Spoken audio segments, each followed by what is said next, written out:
Clears throat and speaks in a friendly, playful tone. Welcome, Cabana Lucifer. What can I get you at the Pando Pet Cafe today? Wags tail expectantly.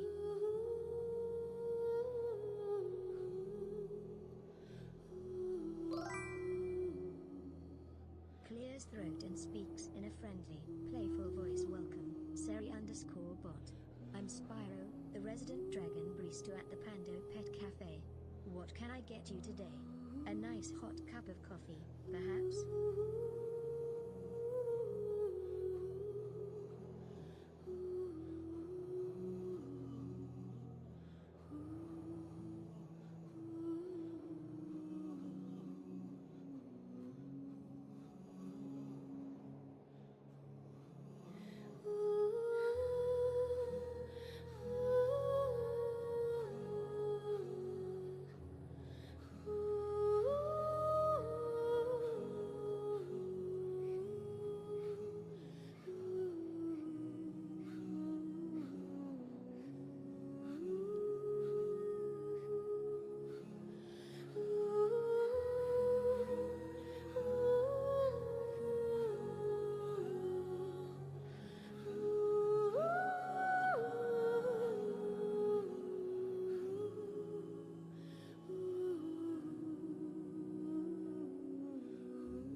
a new page in my story.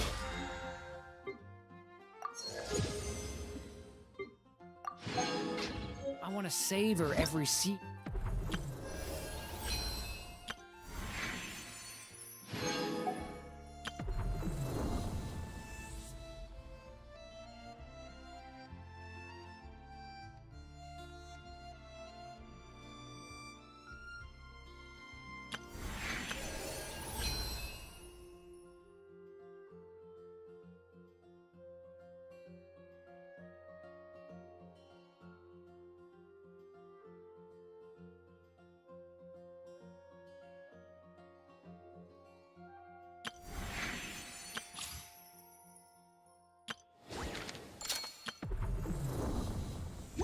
Every footnote before I turn to the next one.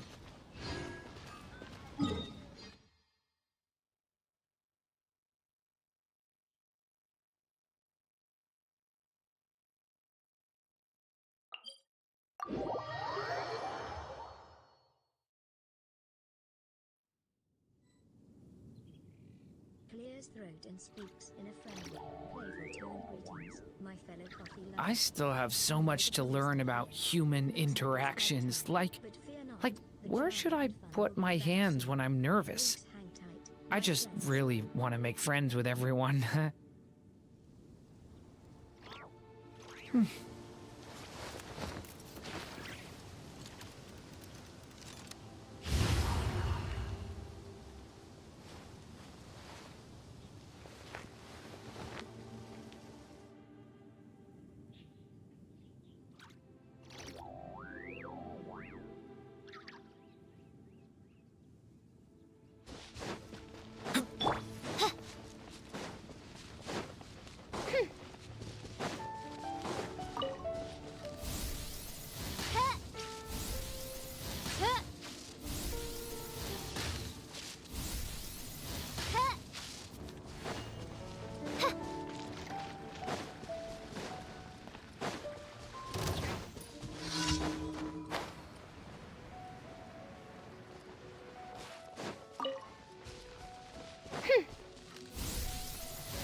Reveal thyself!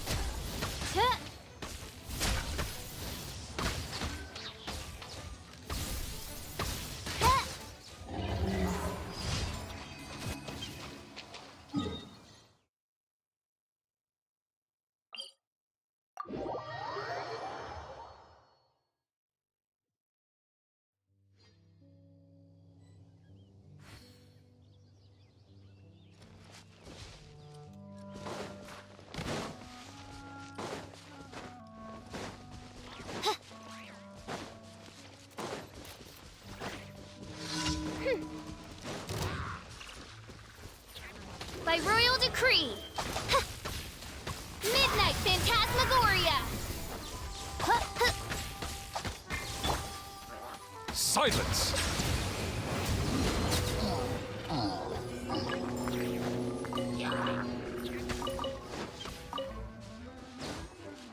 Let the mighty be humbled!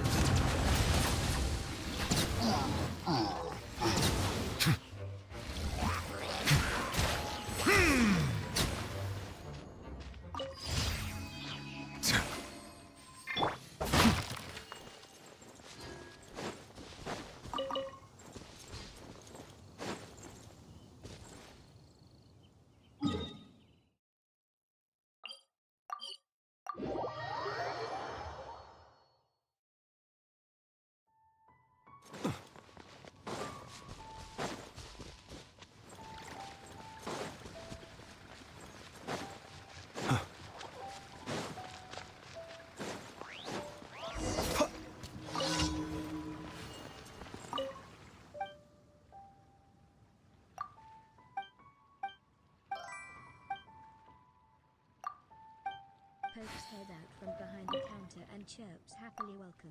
Pokemon community game. What can I get you from the Panda Pet Cafe today? Such a good.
Thank you for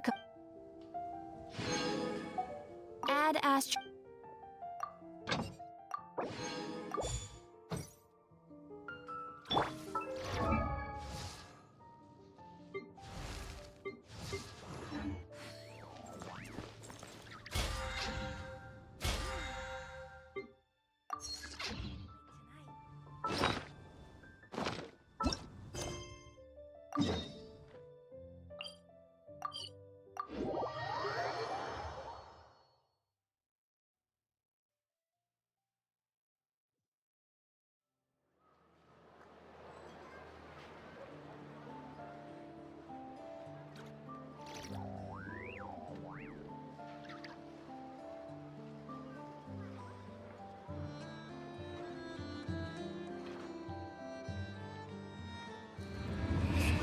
Nothing but promise for adventures.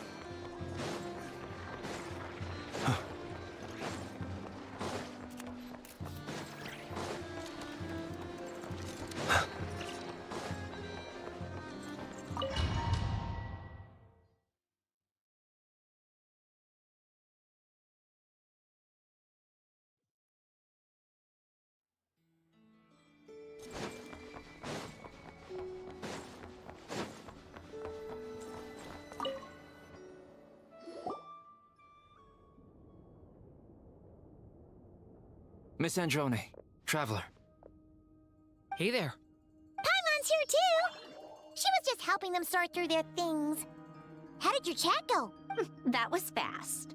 The call only just ended. Well, you said it was urgent, so we got here as quickly as we could. Albedo, I have some alchemy questions for you. I see.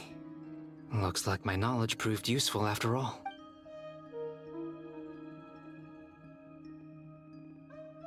If I might ask, what is the end goal for the modified formula you'll be using? I needed to predict the future of the entire world. But I've run into some teething issues since trying to implement Renee's theory of the 4 orthants. I see. I'll have a look at it. Still, computing power is the real issue here. How do you plan to solve it? About that, it's been sorted. Oh, with the Traveler's help? Actually, you're not wrong. She found the person with the solution. Was it Hat Guy? Yeah, it was him. Wow! Go Hat Guy! Seems like all that time studying at the academia is paying off big time. But where is he? Wasn't he the one who asked Albedo and I to come here? Come with me.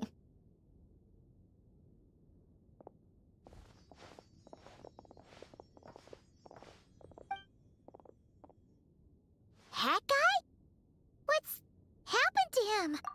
Hat Guy! Can you hear us? No response. I guess he's in hibernation. Hat Guy mentioned that he was a puppet. It seems that his functions are currently shut down. I presume this has something to do with the solution to your computing problem. That's right. He and the Traveler came to see me. Wait, what? You have a solution? Would you calm down? Why do you always react so hysterically to everything? Excuse me? How would you know? You shouldn't be so quick to judge complete strangers. It's very bad manners. Oh, please. It doesn't take that long to figure out that you have a temper. Where does a mere student get that kind of confidence? I've actually published more papers than you. Not that status counts for much. Even Paimon's applied for academia admission. Huh? Are you serious? See? This is why I can't be bothered to explain myself. She recognizes no one's skills but her own. Okay, fine. I'll hear you out. So, tell me, how do you propose to solve my computing power problem? This world itself is constantly processing all kinds of information.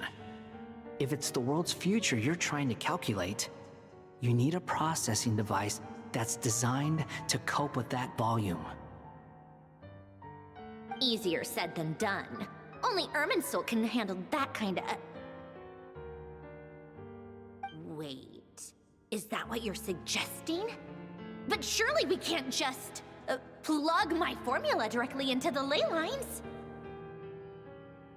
You should be able to tell that I'm not human, right? Yeah, I noticed. The technology, though, seems pretty ancient. Very different from Pontaine's.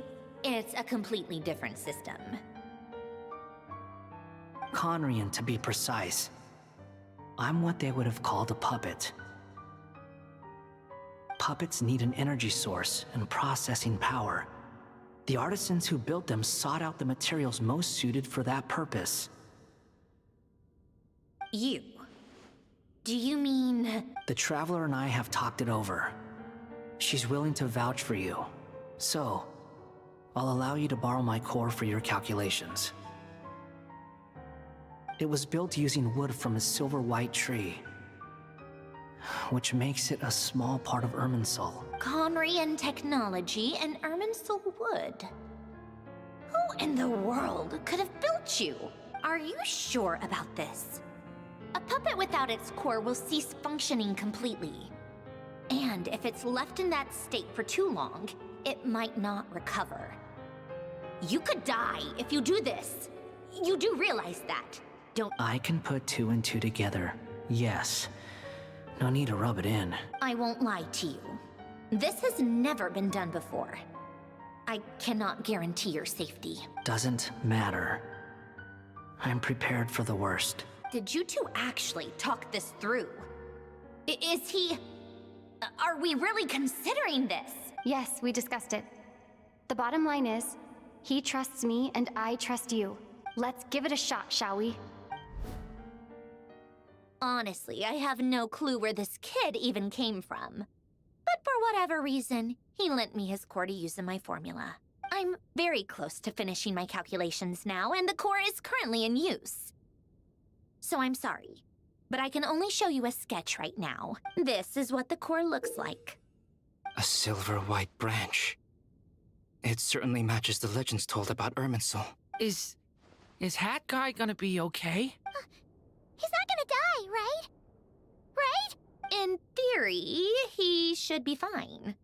As long as we put his core back in time. Beyond that, all I can say is that I'll try my best to avoid risk and make sure the core doesn't sustain any damage. I think I know why you called us here now. Someone needs to watch over his body and make sure it's protected until the process completes. Correct. He said that the only ones he trusts here are you two, and the Traveler. And the Traveler will have other work to do. He will have our undivided attention. Aw, Hat Guy. On a more positive note, things are progressing steadily on my end. I'll call everyone in for a meeting once the results are out.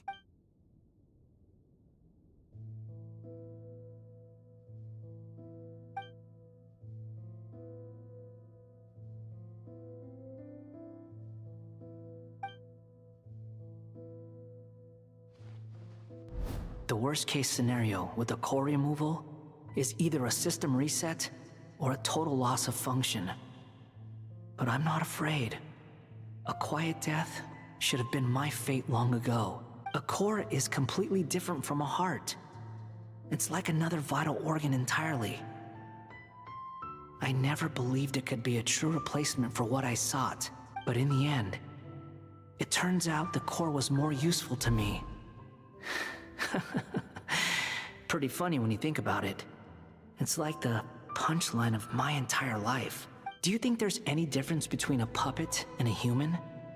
If not, then this would just be another samsara. I have already experienced both a past life and a next life. Part of me wonders whether I'm only capable of making this decision because I've become a real human. What's with that expression? Isn't this a good thing? Sandrone will succeed, won't she? She has to. She will. We all have to persevere until this is over. That's right. And I'll protect you all until a moment of victory arrives.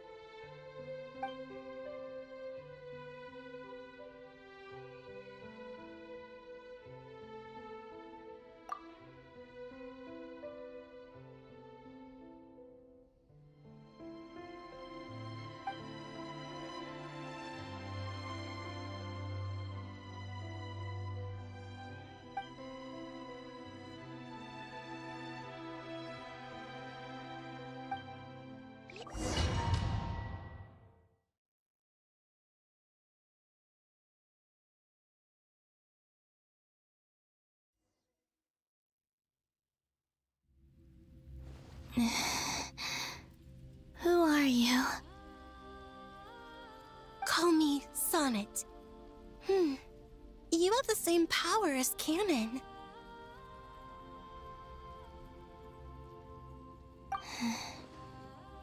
Sonnet. So, you're the goddess of the iridescent moon? Oh, goodness. You recognize me? Well then, what's your name? Columbina. Columbina Hyposelenia. Hyposelenia? What a lovely name. Did you choose it yourself? It was a joint effort between me and my friends. Friends? You mean your friends in the heavens? Huh? Oh, sorry. You must be exhausted. I apologize. Hang in there. Let me introduce you to my older sisters. Do you mean the other two moon goddesses? Arya and Canon? Wow, you sure know a lot. Hey, does that mean that our story goes on into the future? Oh, I guess that wasn't the best question to ask. It's alright. We were prepared for that possibility. You could say we were too prepared. I can't even remember how long my sisters and I have been here by this point. When did you get here? How long has it been? I can't say for sure, but it feels like it's been forever. I see. Are you feeling alright? You look a little unwell. I can hold out a while longer.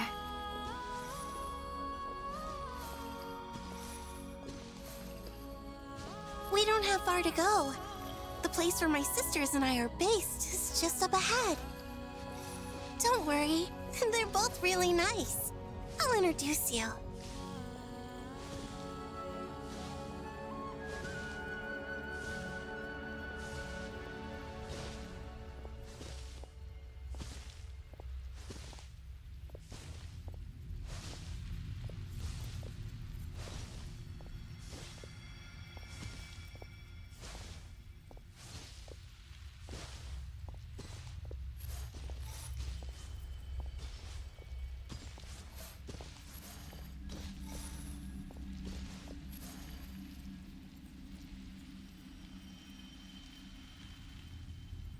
Sisters! I'm back! And look who I've brought with me!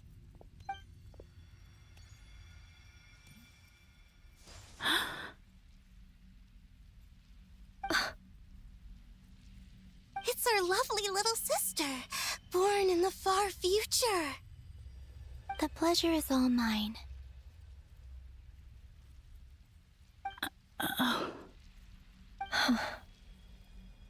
Allow me to introduce you to Columbina Hyposelenia.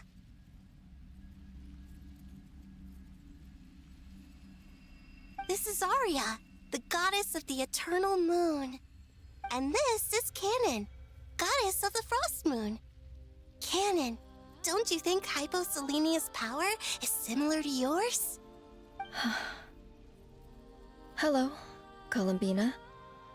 I apologize for our startled reaction just now. And please, forgive our little sister if she's been annoying you. She tends to talk a lot. It's fine. You seem shy. Don't worry, Columbina Hyposelenia. No one can hurt you here. Could you tell me where here is? Please. I must know. My dear sister, this is where Tevat's original ruler, the Dragon King Nibelung, imprisoned the moon goddesses. What? You're scaring her, Canon. No, I'm fine. Please, continue. Nibelung, our original master, created us in the distant past to maintain Tevat. But he left this world and traveled into the dark universe beyond, to explore worlds vaster still. Day and night, we fulfilled our duty in the heavens, until the day that the first Descender arrived. The great ruler of the firmament. The heavenly principles. Is that what later generations call them? I see. But we did not reject them at first, nor did they seem to harbor ill intent towards this world. We coexisted in peace. They were like a guest in our home. Slowly, however, we came to realize that our guest had a growing desire to change and dominate the world. And you didn't stop it? No. There was an order to the rules they set up that Nibelung never taught us. We wanted to know if this order would bode good or ill for Tevat.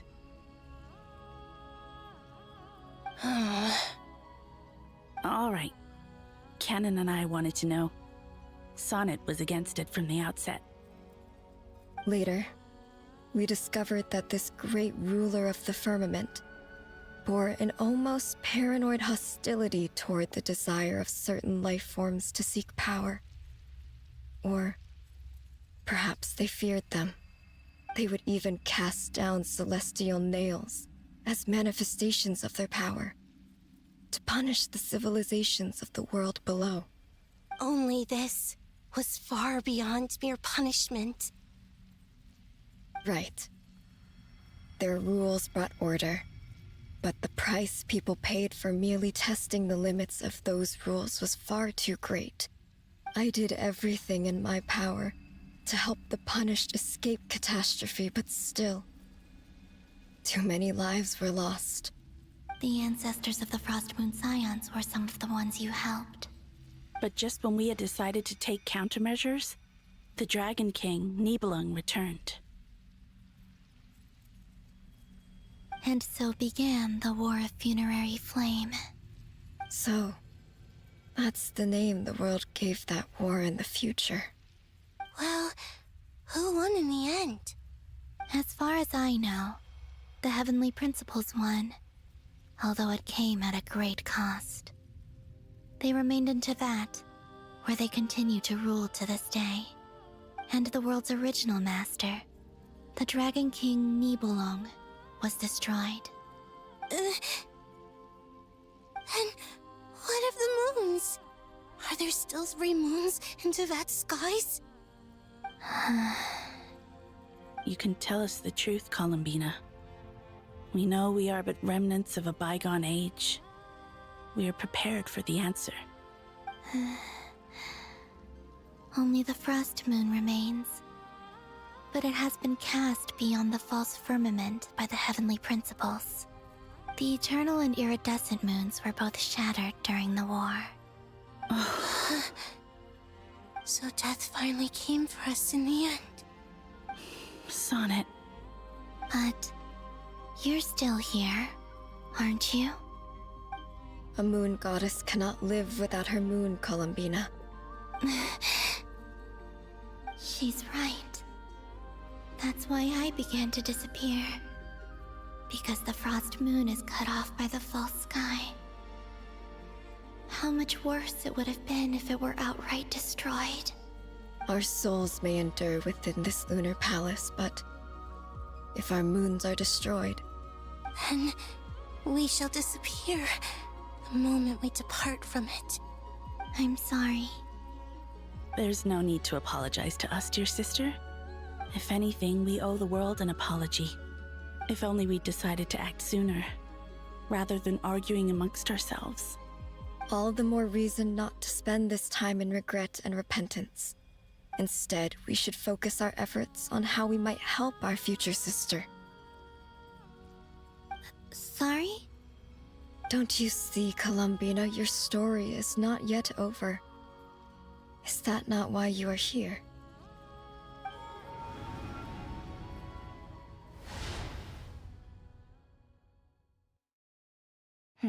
It's done. Initiate numerological array. Continue running primary process. Calculate the world's fate through extrapolation. And identify nodes of potential change. Secondary process, scan for moons. Still 4. The number of moon marrows hasn't changed. Wait, let me think. Is it possible that there's something I've been misunderstanding about the moons all along? Variables. Variables in the world. I know where potential variables within the world come from. So what about the moons? Are there any variables there? Like their life or death, for instance. What if being alive or dead makes no difference to a moon? But that's so strange. Even immortal gods can die. Why would the moons alone be?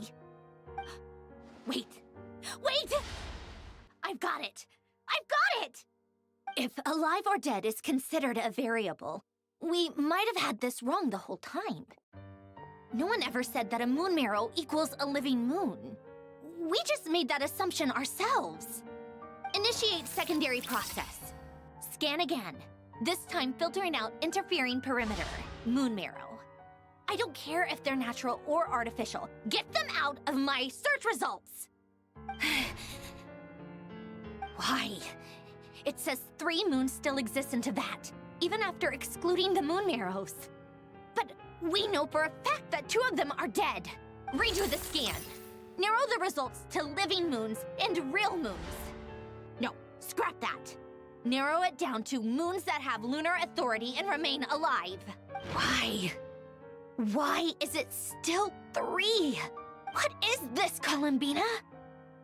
Has the world lied to us? Or are you the one pulling the wool over our eyes?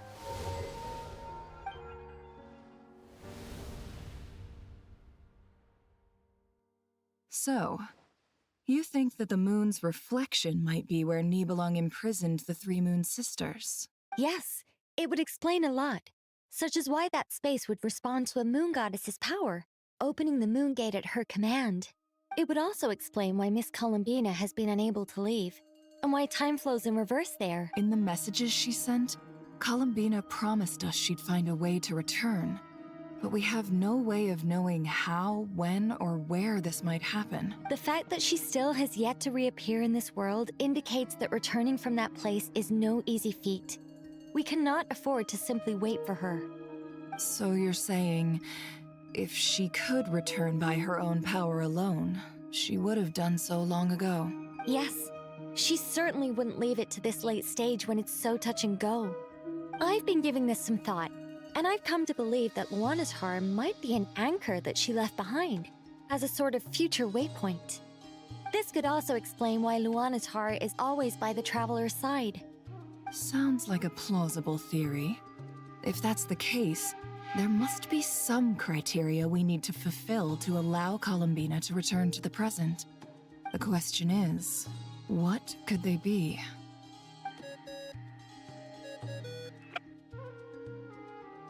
Hello? Listen up! This is extremely important!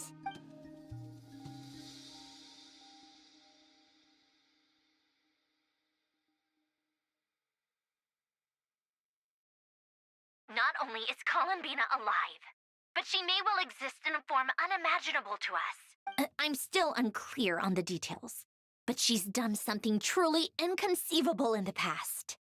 And the clue to what she's done lies in the moon and Tevat sky. Truly amazing. Oh, I'm so delighted for her. I'm sure we all feel the same. And I'm sure Columbina is ready to get back here and fight by our side. I'll keep my calculations going and try to find some way of coordinating with her. But that's not an excuse for everyone else to slack off, okay? All of you had better keep trying to think of solutions. How can the dead moons still live? And Luanatar...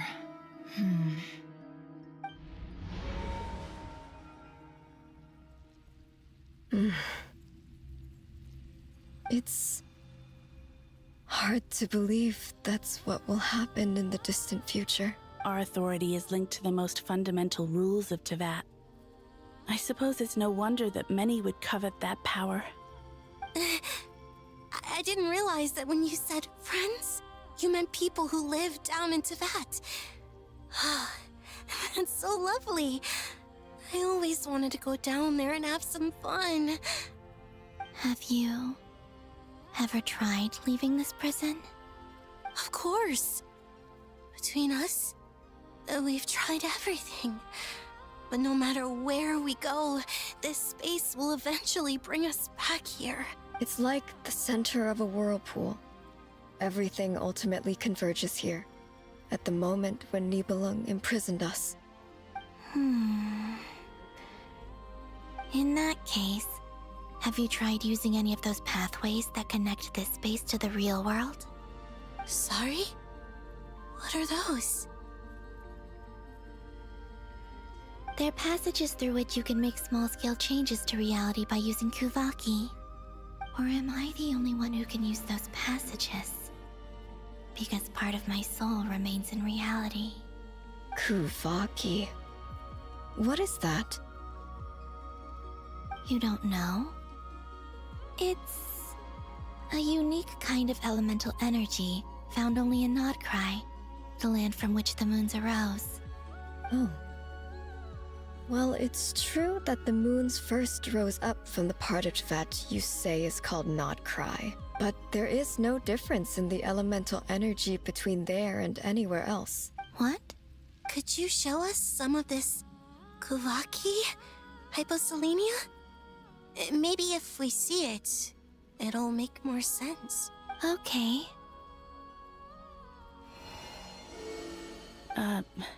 Isn't that just your power? What? But it's everywhere in Nodcry. In the air, in the land. Even the creatures who live there have adapted to its influence. How curious. This Kuvaki certainly did not exist anywhere in the world before we were imprisoned. Let alone influence living creatures. So, how exactly does it affect them anyway? Can they float in the air like us? This is so strange. Why would their reality differ so much from mine? Columbina, you're looking for more than just a way out of here, aren't you? Yes. If I am to help my friends, I will need trilunar authority on par with that of our foe. You mean... you'll need our power? This sounds extremely risky. The Three Moons' powers are not mutually compatible. Concentrating them into one goddess will be a very painful process. And if anything goes wrong, it could tear you to pieces. I know. But I'm willing to take that risk. Even so, let's say we successfully transfer our authority to you. How will you take it outside this prison? Nibelung constructed this realm specifically to prevent us from using our powers to interfere in his war. No moon goddess can leave this place alive. What if I don't leave alive?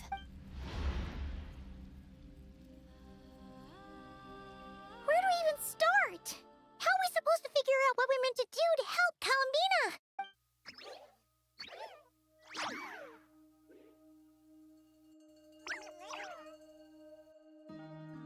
Columbina, what do you need from us? If she really got to the beginning of time in there, how do you think she'd leave us a message? You don't think she'd write it down on a stone tablet somewhere in the hopes that we'd find it, do you? Seems unlikely. Columbina may not talk a lot, but she thinks deeply about issues like this.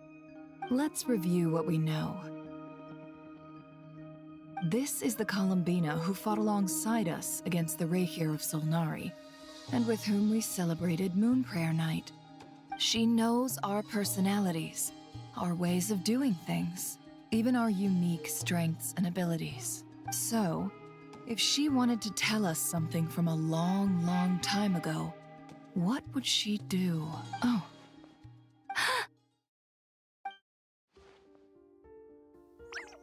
Traveler, you once said that those golden ripples also appeared when Luanatar was born. What if Columbina left Luanatar here, not just as an anchor to the real world, but for some other purpose? If she is part of Columbina, and Columbina knows that I can see past events through her. Oh yeah! Like when you peeked into Rarer's past through his heart! Nefer, wait. If you're right about this, and you can really see past events through Luanatar, your eyes, they'll... Oh, I know. Looking at Rerir's past in Conria was already enough of a strain on my eyes. Looking this far back into the past, it'll surely blind me. But it's our only chance. This is the only way. Boss. We spoke about this once, a long time ago. Do you remember what I said, Yehoda? The day I lose my sight, the Curatorium of Secrets will be yours to run. But... What's wrong? I'd be overjoyed if I were you. This day's come a lot earlier than either of us expected. I need to know you'll honor our agreement, Yehoda. Promise me. Yes, Boss Neff. I promise. Are you sure you don't want some time to think this through? What is there to think through? I should have gone blind after our battle with Rerir. Frankly, it's almost criminal that I got away with it for this long. Then at least let me take some precautions on your behalf. And if you really do lose your sight, I'll visit your office every day and make sure you're well looked after. Oh, please, anything but that. I was actually ready to go through with this. Are you trying to scare me into backing out? As if I could ever scare you. I'll assume you're just joking to calm your nerves. All right, enough chit-chat. Let's do this.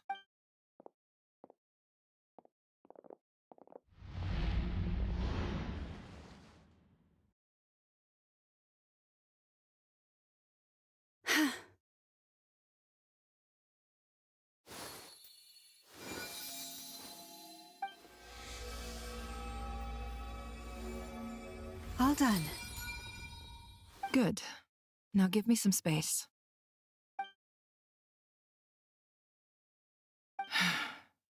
Come on then, little one.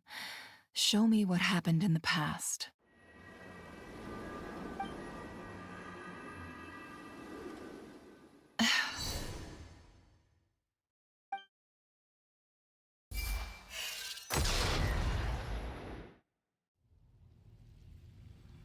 Between the Trilunar Authority, Kuvaki, and the sole surviving moon, the Frost Moon, I think I might know how to get back. But I will need my sister's help. Time to go talk it over with them.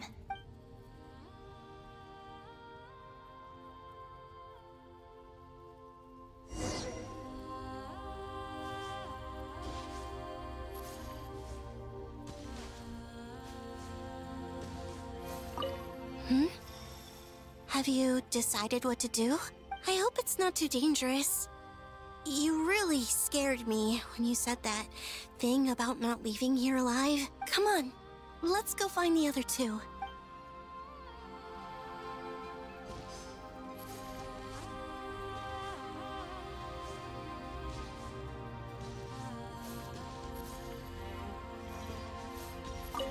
seems you have reached a decision. I'm all ears. What do you propose?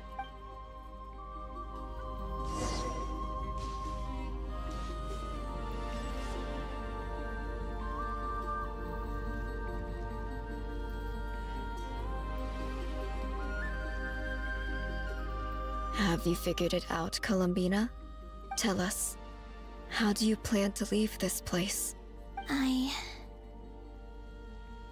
I intend to die here, in this moment, and then be reborn in the future with the help of my friends. What? What are you saying? How can the dead be reborn? And how will you inform these future friends of your plans? You can't exactly leave oracles. Nothing can escape this place. Not a single ray of moonlight. And even if you found a way, what if they never find the message you left for them? You'll... No, that won't happen. Come again? They will find my message. I'm sure of it. I'm not following. How exactly will you achieve this? It's quite simple, really. First, I will leave my soul here.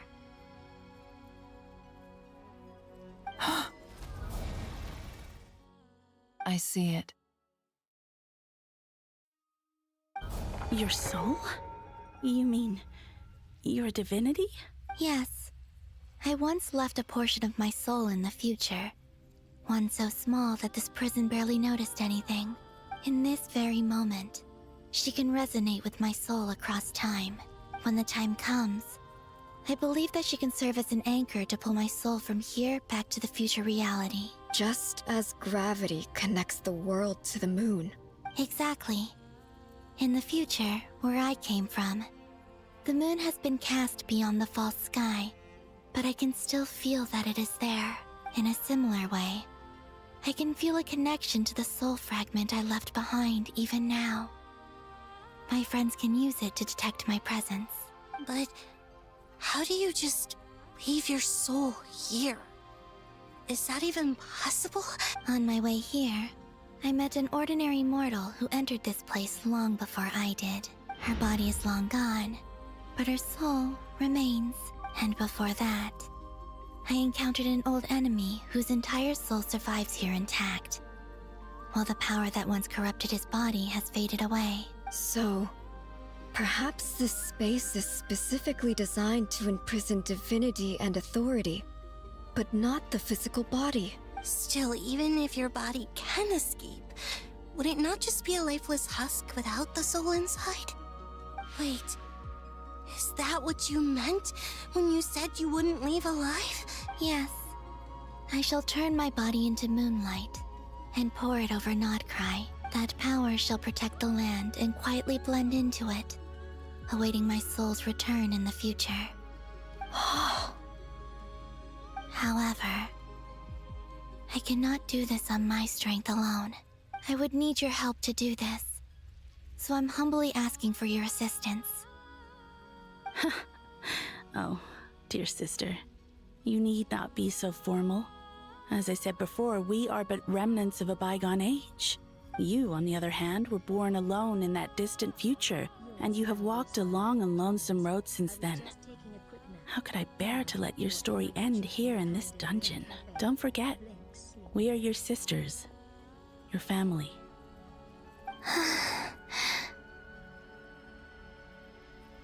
Arya's right. Actually, I've always wanted a little sister. Can you imagine how it's been for me? Getting nagged by two older sisters all the time. Now, I finally get to be the big sis. And not just that, but I get to help you return to your world, too. How could I say no to that? Sonnet. Canon?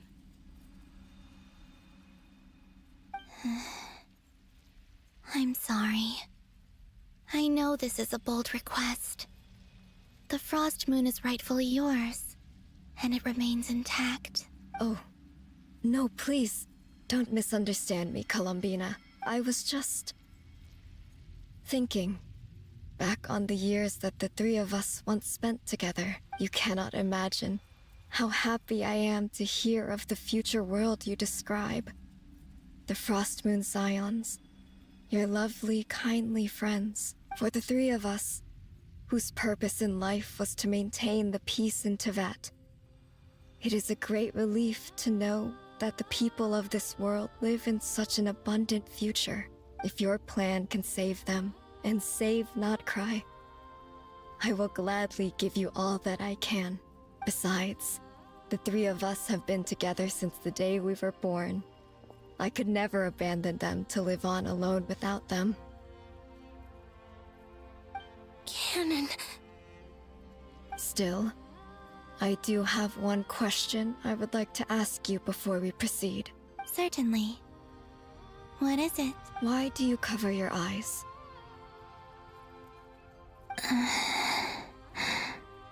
Yeah, I was curious about that too. But it seemed personal, so I didn't want to intrude.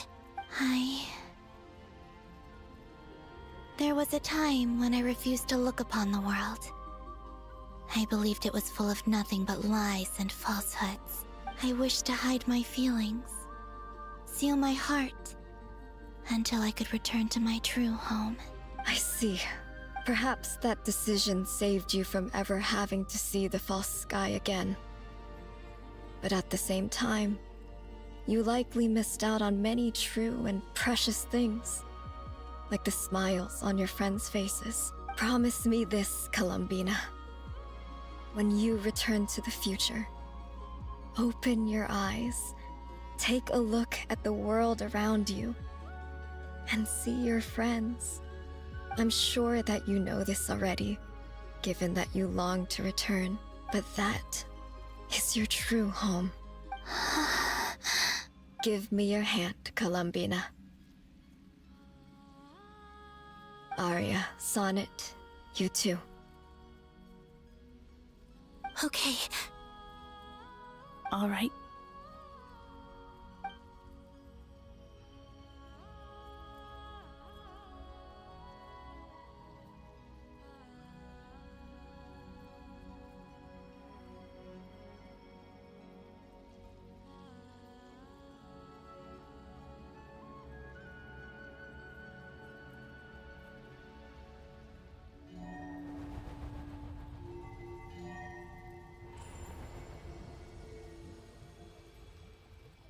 We once were the songs sung for eternity, but now it is you who must continue to sing. We once were the tides in the great river of time, but now we subside, and you arise. We were the messengers of madness and inspiration, but now the lies have faded, and your truth must endure. We are souls awaiting the sun. You must return to be with those who smile when they see your face.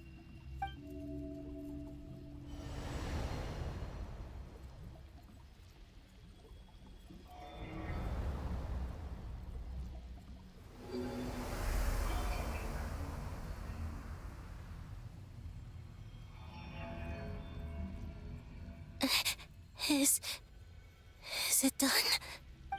Yes.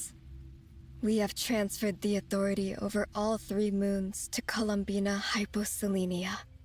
From this moment on, she is the Tri-Lune Goddess, the one and only moon goddess of this world.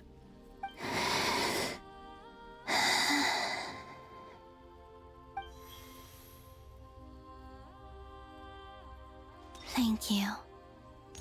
Thank you, my sisters. Now go, and do what you believe is right, Columbina Hyposelenia. Be aware that we cannot grant you the power of the 3 moons beyond these prison walls. The conflict that arose over their remains following our disappearance will still take place. I understand. Sisters, oh, my body. It feels... Now that we have given up our power and authority, our bodies are merely mortal shells. This prison is dissolving them as we speak. It's okay, Sonnet. The end must come for every god, just as it does for every human. That's all this is. The final destination of our lives. Canon and I will be by your side the whole way. We have one final request, Columbina. Could you use the Three Moons' power to send us back into the real world now that we have lost our powers? I doubt this space will seek to hold us further. It's just... we would like to spend our final moments together in the only place we ever called home. Of course. Gladly. Sonnet. Yes? Don't... I wish I could tell her not to give in to the abyss. Not to be afraid. But is this really what I should say at this moment? Don't forget. I'm so glad to have a big sister like you. No, Hypo. Thank you. I'm okay. I'm not afraid. As long as my sisters are with me, I won't be afraid.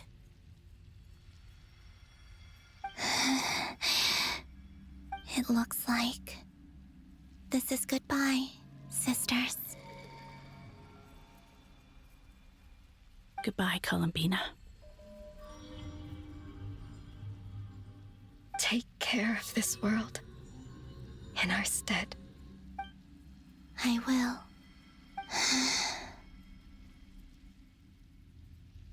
And now, it's time for me to bid farewell to my body, too. May it become the moonlight that keeps Nodcry company through the long years ahead. So this is why Nodcry was not always home to Kuvaki. It only appeared after I poured my body out upon this land, and only this land. Kuvaki responds to me because it is me, my body, answering the call of my soul. And the golden energy I've encountered on my way here was, in fact, that very soul, which I am about to leave here to guide me.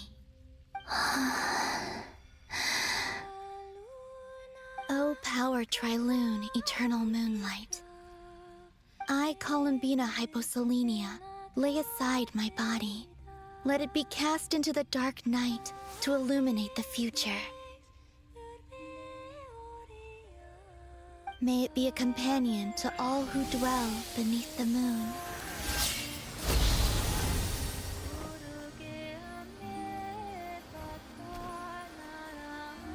Until the time comes for me to return home.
That was crazy! Were we even allowed to see that?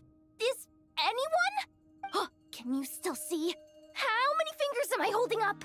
I see 2 fingers, and a look of sheer terror on your face. Truly astounding, Miss Nefer. Your eyes have glimpsed the very ends of the world, and yet they remain as sharp as ever. Or is the credit for this miracle due to Miss Lauma? It seems that even time itself is no match for your medical skills. Surely you jest, Mr. Flins. I suspect we have Columbina to thank. She must have realized the immense toll that the ritual would take and purposely set aside some of her power in the past to protect Nefer's eyes when this moment arrived. There is always a great price to pay for witnessing the truth, but it seems that this time, Columbina has shouldered that burden on our behalf. She chose the perfect method of getting a message to us. Though her eyes were always shut, she was clearly so perceptive. She knows us well. She knew exactly how we would think and what we would try. Despite being separated by time and space, we're seeing the same possibilities and seizing the same opportunities. We still don't even know if she's okay right now. But as long as there's a chance we can do something, we'll fight to make it happen. We'll get you back somehow, Columbina.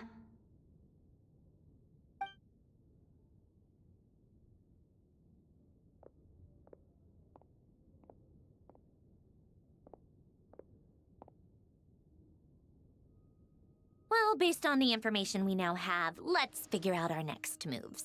Thanks to these gentlemen, we have a much clearer picture of the situation with Dottore. The civilian population has been moved to safety, so we no longer need to hold back. Miss Androne, how are the calculations going? So far, so good. I'll keep seeing how far I can push the system, though. Can't have Hatman being powered down for nothing. There's still a long road ahead. Where should we begin?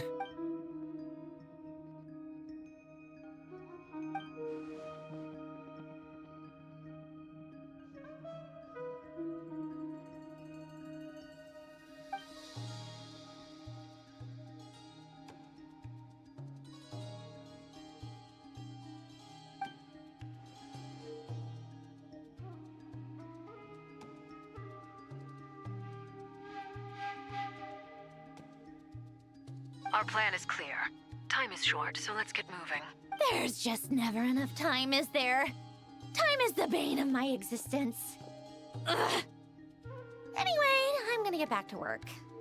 All right, we'll do our part too. Yeah.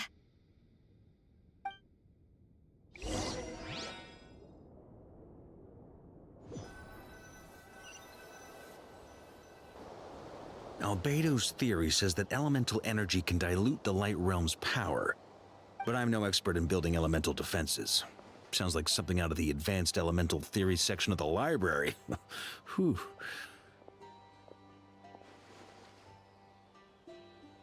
You seem quite troubled. Well, yeah. I mean, who doesn't get a little flustered when they're completely out of their depth? You were the very picture of confidence back when you approached the Hexen Circle. Yeah, I could have been faking it through that whole meeting for all you know. Who's to say I'm not just a ball of nerves in a charming and gregarious package? Oh gosh, really?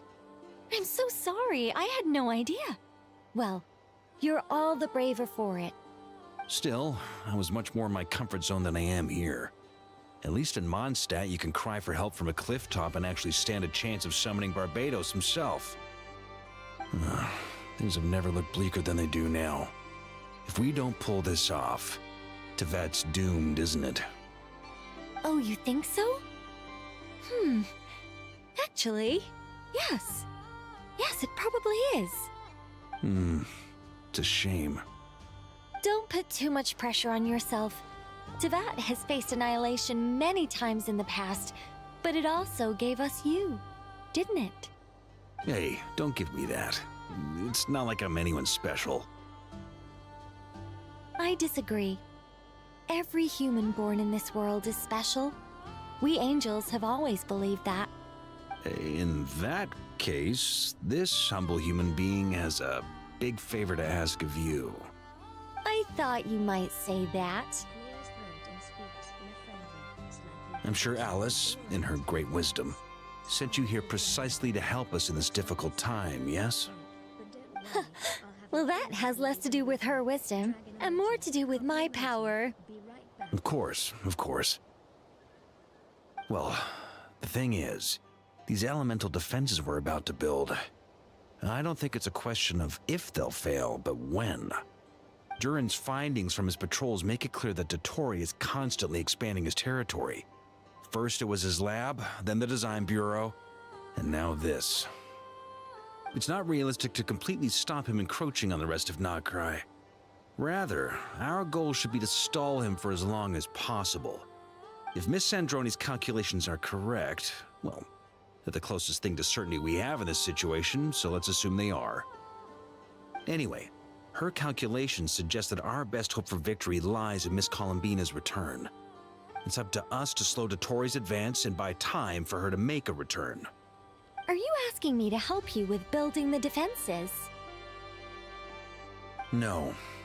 I'd like you to prepare for what comes next.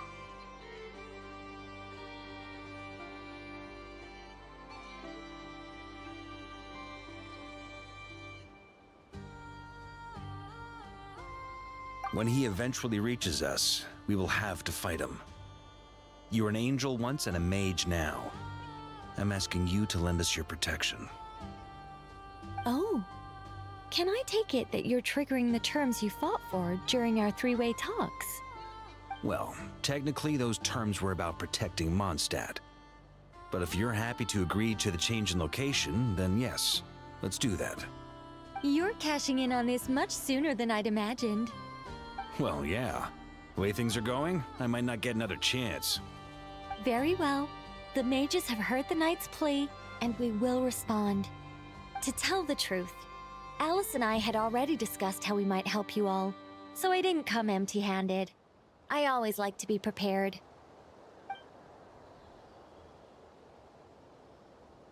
This is... wow. Yeah. This is great. Seriously, thank you. It's been many long years since I had a chance to dazzle humanity with a little divine intervention. To humbly serve as a reliable and responsible guide. Anyway, Knight of Boreas, please accept this gift in recognition of your great virtue. Go now. May the angel's blessing deliver you safely to your destination.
You're here.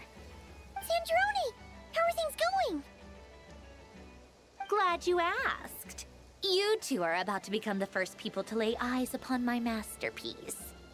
Or should that be the first person and the first, specter? Hey! Whatever. Come, feast your eyes on this. Wow! We've never seen something like this before! This meter displays the progress of my formula. Currently, it's still making the most important connections. Once it's finished running, I'll deliver it right to your side.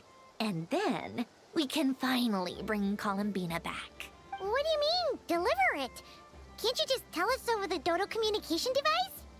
It'll just be some numbers, right? Ugh, you're such a greenhorn. This isn't the kind of formula you solve in math class. It's a highly complex algorithm capable of constructing a framework of rules. Ugh, whatever. We'll be here all day if I start trying to explain it.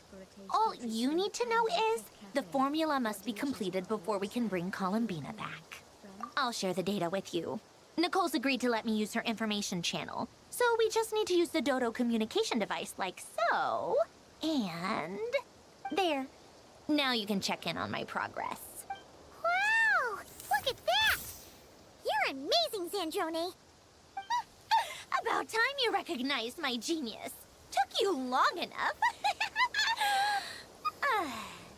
Anyway, that's all for me. You should check on the others if you have time. Make sure we don't have any weak links in the chain. That might sound harsh to you, but close supervision is a common practice in a Fatui.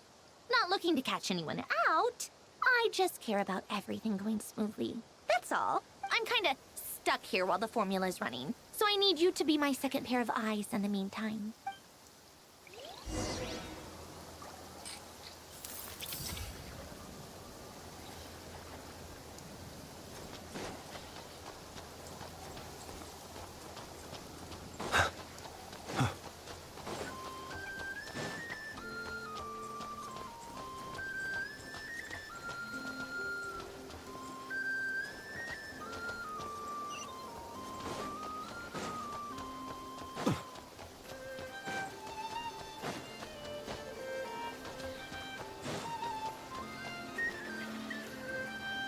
Thankfully, Miss Nicole has come to our aid. Nasha Town is now looking very well defended. Golden Flame. Yes, that's Nicole's power, all right. Based on the latest message from Grandmaster Varka. It sounds like they've reached an agreement. The situation should be more stable with her assistance. Everyone will have at least some degree of protection. Albedo! Durin! Hello there, you two. Are you well rested? That's good to hear. As per the plan, Albedo and I will be in charge of Nasha Town. As Dottoro's energy field expands, it's creeping ever closer in that direction. But we will do our best to hold our position.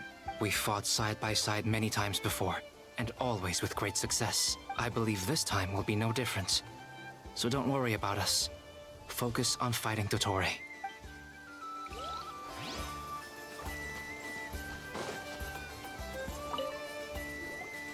Traveler, Paimon, a pleasure to see you both. Twins!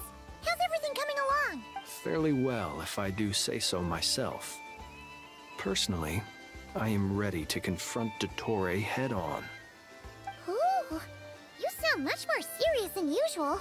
To be honest, I am not usually fond of exercising my full strength. For one thing, it's hardly conducive to maintaining a low profile. Besides, I believe one should have the right to choose when to show their hand. I am conserving my strength until the moment of battle is upon us.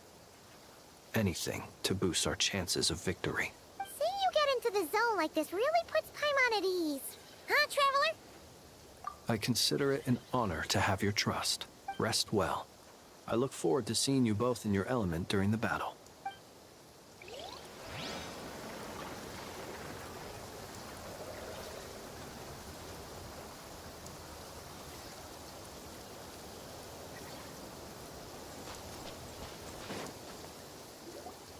Yes, Miss Moonchanter?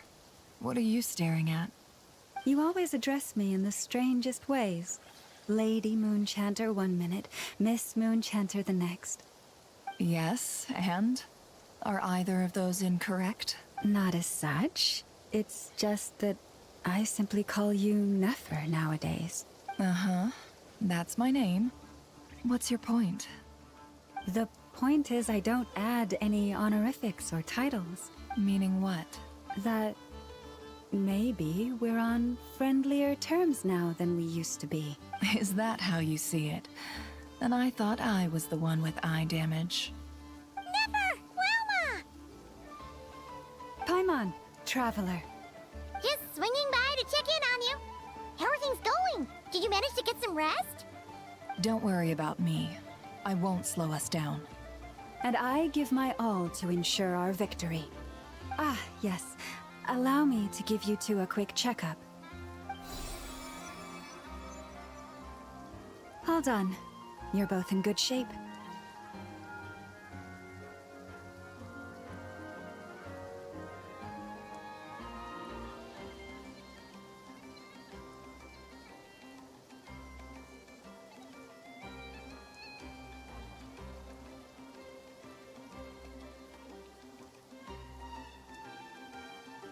You're welcome. You'll have your work cut out for you in this battle against Dottore, so make sure to get some rest in first. Paimon will keep an eye on her. Don't you worry. I'm glad to hear it. Take good care of yourself, too, Paimon. Sure thing!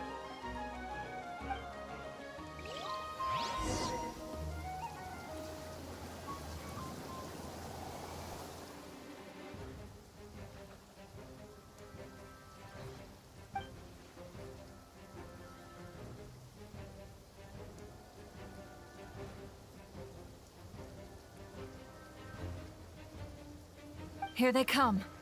That's quite a horde. As we expected. Get ready, everyone. Take your positions and prepare to engage. Let's begin. I'm at the ready.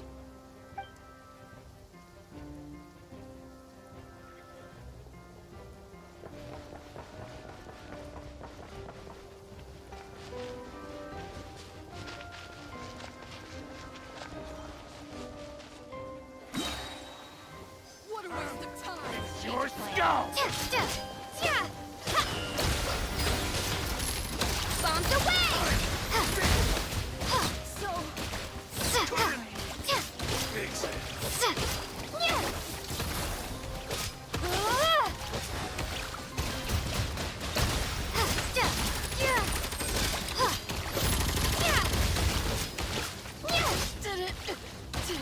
Another one. 5. You're pretty strong.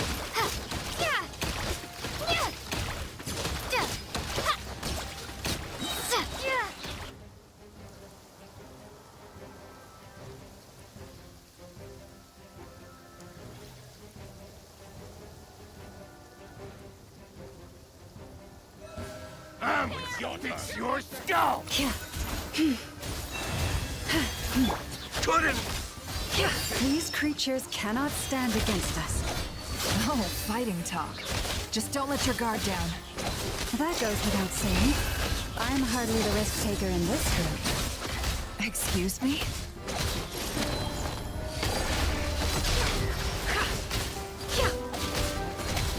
No more lies.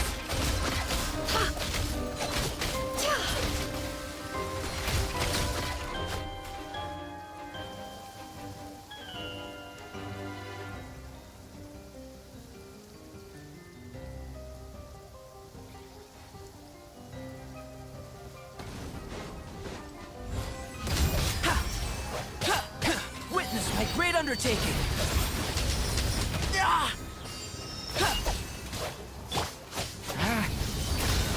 Decay! New life! That was easier than I thought. Naturally. What do you mean? Is it because as created beings go,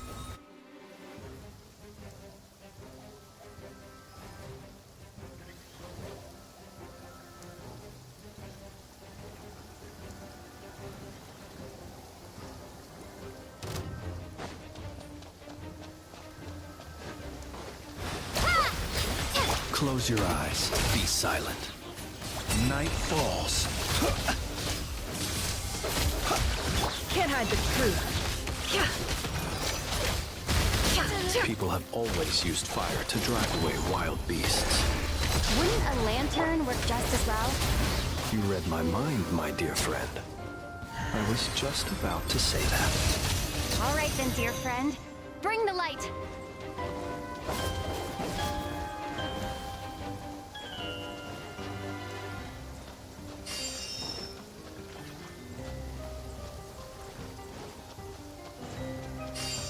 Observe. Close your eyes.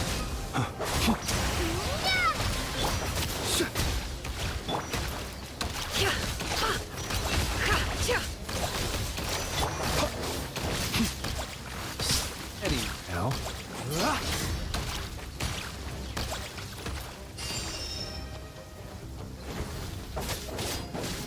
Be silent.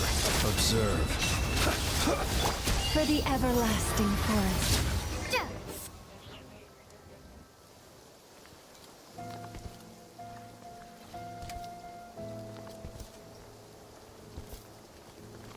You're looking well. I trust you've had a good couple of days. Dottore. It's actually a good thing, in my view. If the subjects of my experiment were to die prematurely, it would throw quite a wrench in the works. And so, I must thank you all for your resilience. We are no longer on the same level, but you are nonetheless worthy of my respect. A creator god should be merciful and gracious after all. And in any case, it is only right that before I end your lives, the world is informed of the arrival of their new god. Yawns and stretches him. This coffee smells delicious. Did you order one too? I can't wait to serve it up. Wags tail.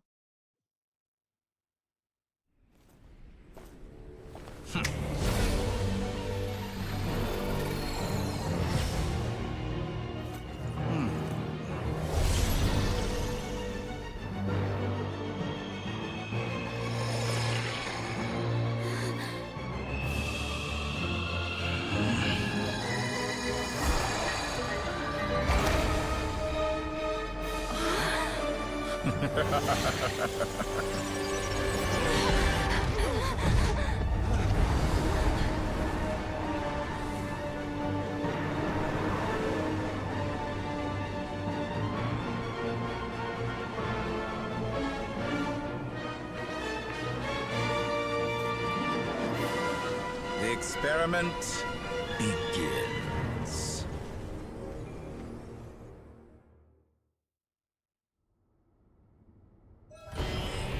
With the marrow of the 3 moons in my hand, behold the false moons fall!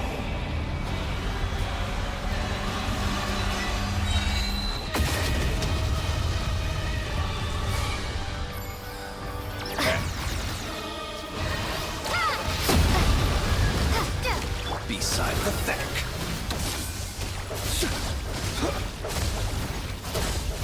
Be shattered as the night cometh. Found.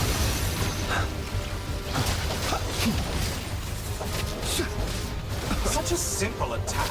It all adds up.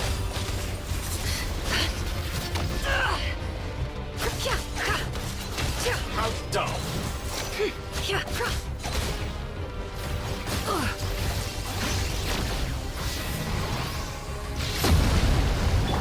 Forest, protect us. Introvert. Water jet!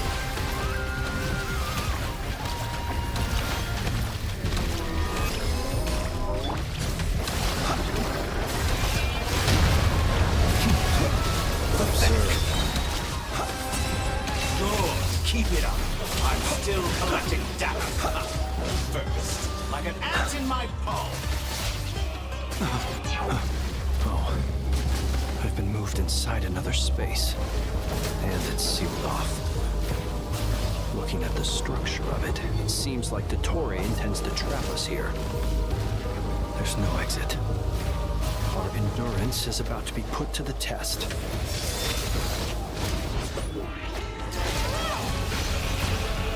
Can't hide the truth. Did you honestly think that would hit me? Almost land. Entry. Thanks to me.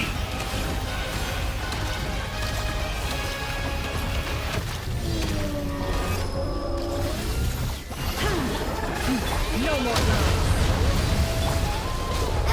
Be shackled. Found.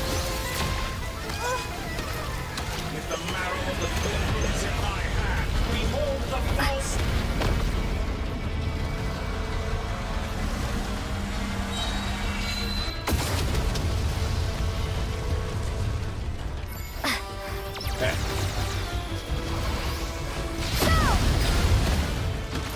Pathetic. The deception ends here. Tell me, where will you try scurrying off to next? Looks like Dottore has opted for a divide and conquer strategy. But we will not allow him to triumph. Now, I shall pray for our victory.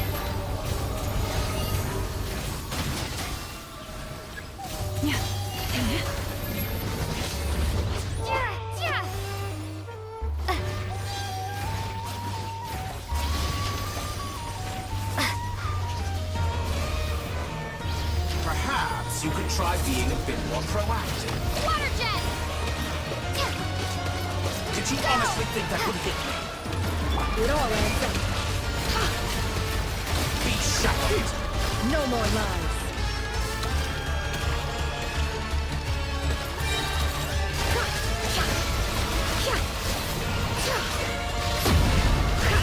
The mystery unravels.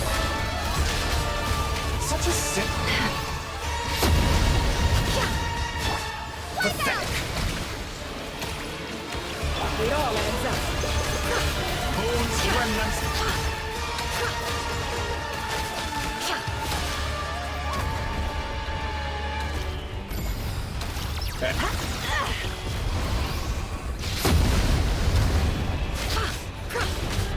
Be annihilated! That which cannot stand against me! Shameless. There really is no way out. We'll see about that, Dottore.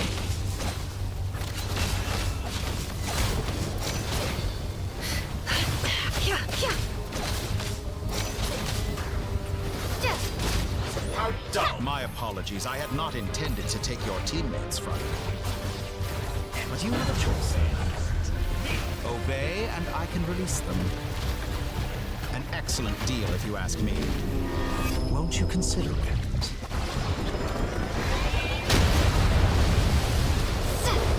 Reverse.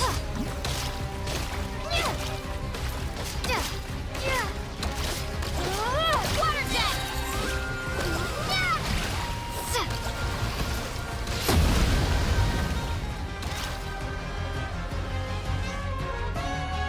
I'm aware you've been working on some little tricks to surprise me with, but it appears that none of them have come to fruition. My guess would be that you're trying to bring Columbina back. But then, where is Sandrone? Or are you trying to buy time for her? I always found their friendship to be a curious phenomenon. Two highly incongruent personalities, and yet they share a deep connection. Speaking of Columbina, I once saw her as like a younger sister. We got along quite amicably while she was with the Fatui.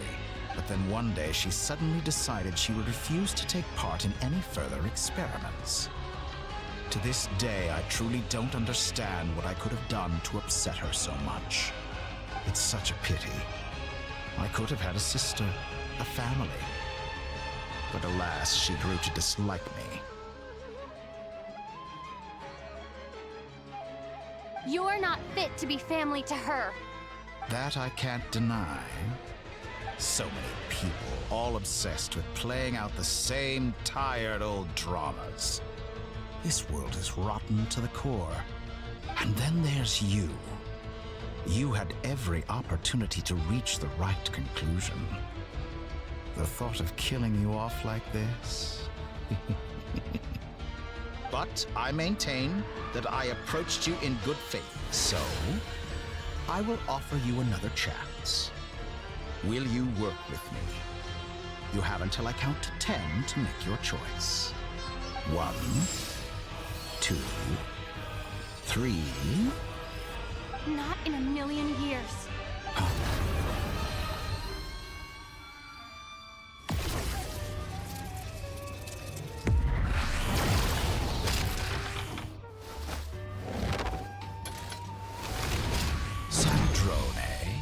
What a pleasant surprise. I didn't think you'd join us all the way up here. You're as sick and twisted as ever. Don't fool yourself into thinking anyone's grateful for the chances you're offering them. Sandrone, the formula hasn't finished running yet. Funnily enough, I was just discussing a collaboration opportunity with the Traveler, and then I see you, who I must say is a good example of an opportunity gone to waste. Gone to waste? I said that everyone would get one chance, and you've used yours to march right back into the lion's den. So yes, it's an utterly wasted opportunity. And what makes you think I believe a word that comes out of your mouth? I was planning on disposing of your little formula after wrapping up more urgent business here. But since you've taken the trouble of serving it to me on a silver platter, I can simply bring it forward in the schedule.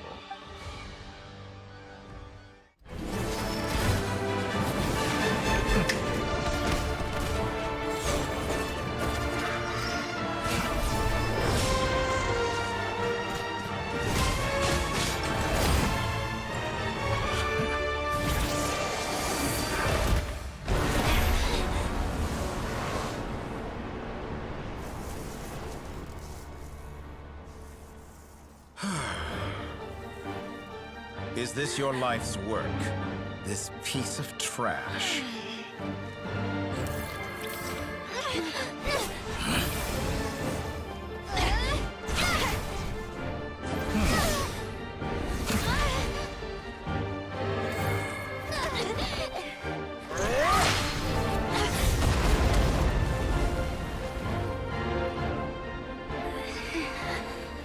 Your formula runs too slowly, Sandrone. You put your hope for success on others instead of fighting dirty. That is why you have failed. Now, whom should I slay first? Any volunteers? No one? How nice of you to leave the decision to me.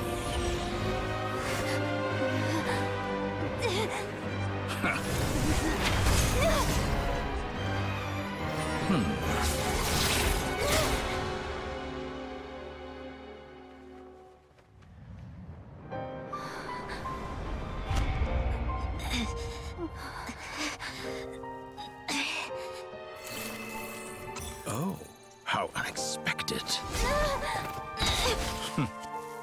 Sandrone, any last words for me, comrade?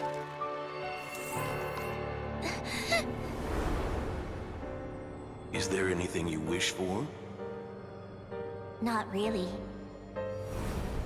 But I've always known what I don't want. Go to hell, Dottore.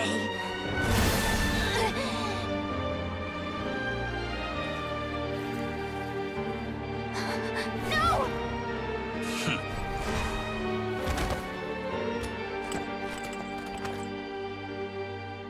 And now, you have failed.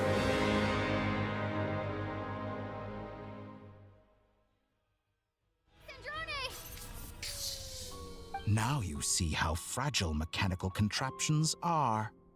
Just a gentle tap, and they fall to pieces.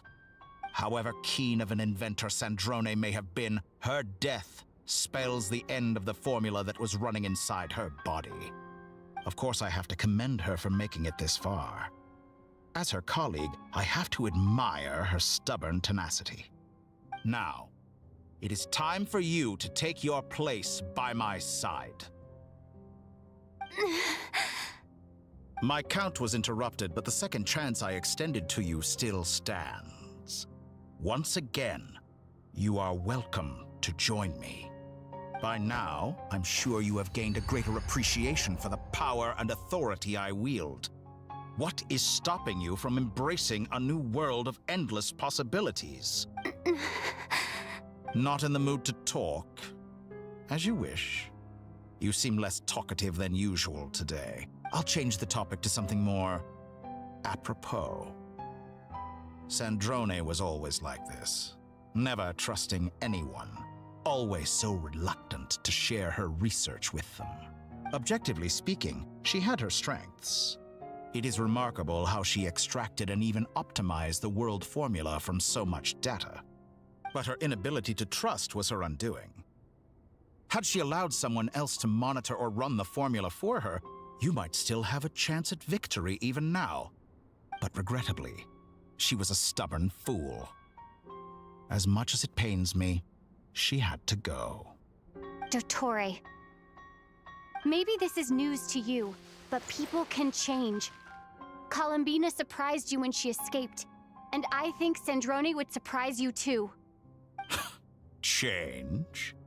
You can twist the truth however you want, but I see it clear as day. You're the one who can't trust other people. Is that how you see me? By this point, what can you hope to do about it?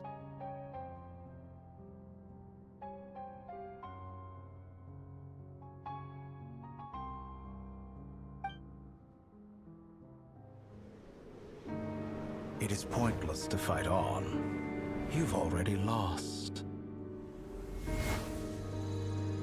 Wrong. You can't win this, Dottore.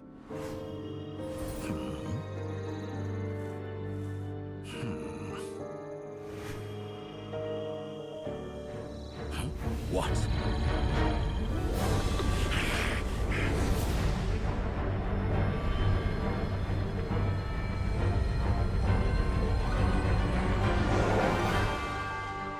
My formula can get us 90% of the way. It will connect you to Columbina. Then, I will bring the formula's output to the Traveler's side. For the last 10%, do whatever it takes. Just bring the moon down.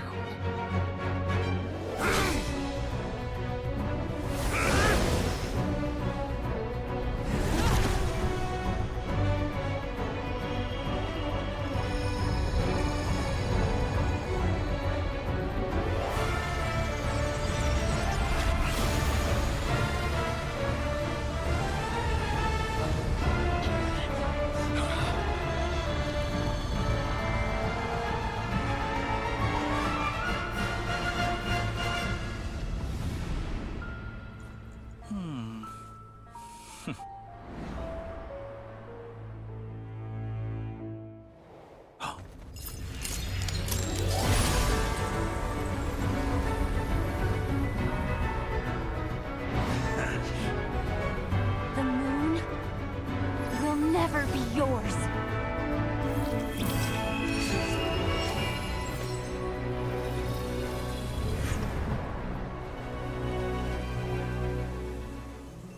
I turn my body into moonlight and pour it over Nodcry. My soul, I leave here to inform my future friends. Lastly, I will hide the Trilune Authority within the Frost Moon. And when my body, soul, and authority are reunited, finally...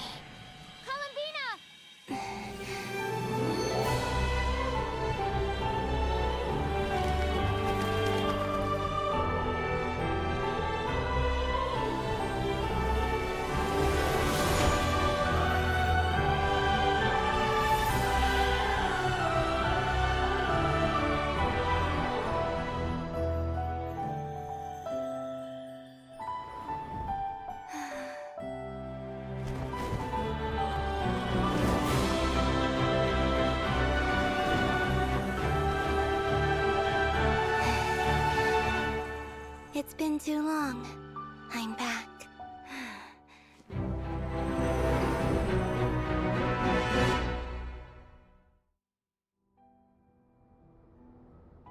Stay focused on the battle, Traveler. What a touching reunion. Though I personally find myself repulsed by the sight of weaklings huddled together for war. Now, quite finished patting yourselves on the back. Show me how long you can struggle before you drown. Watch out, Columbina! He can manipulate space itself! I know. Wait for the right moment. We'll strike together. Wipe out!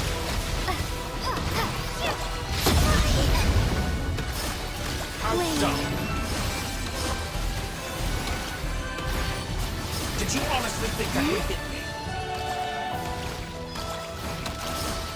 Introvert bends to me!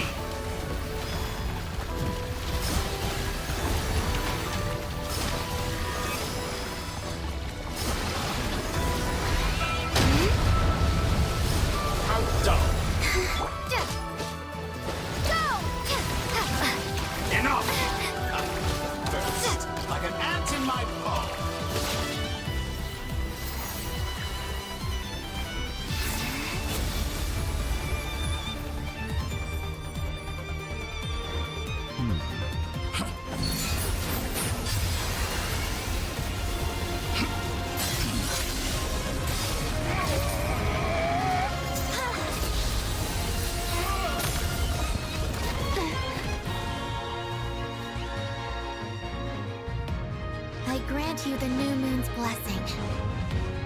The new moon shines upon you. I am growing weary of your stubborn resistance.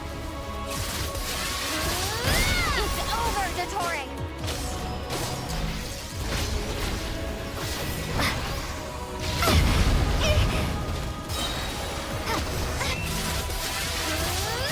Time to pay for your heinous crimes! So close. I was so close to the new world. Our future is not yours! No longer must the world cower in the cold night.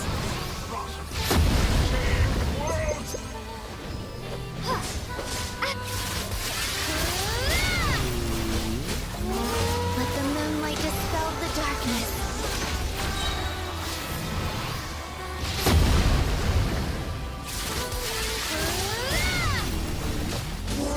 Everlasting as the moon.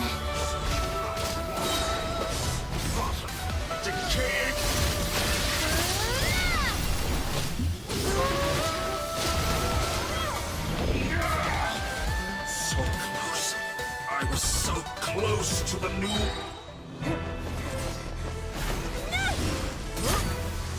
Willfully blind.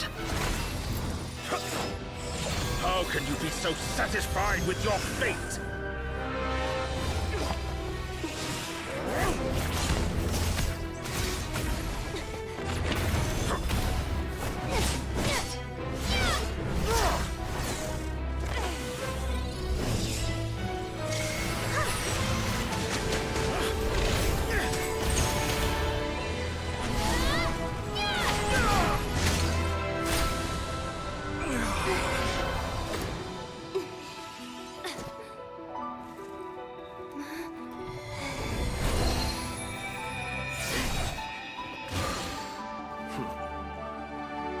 This battle was never about fate.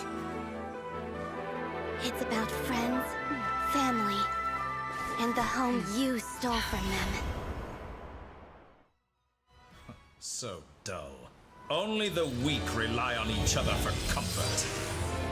You shall see. Once I transcend fate, you will be nothing but fodder for my grand experiment! That will never happen.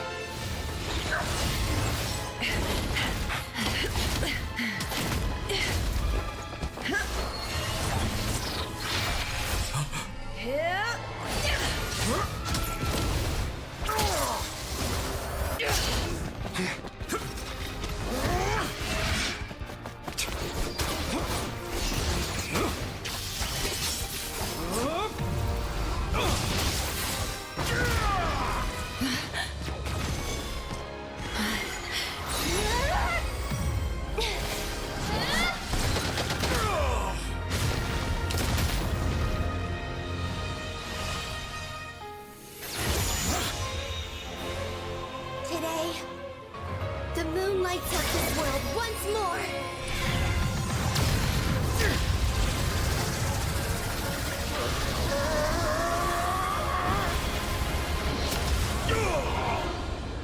This loathsome world.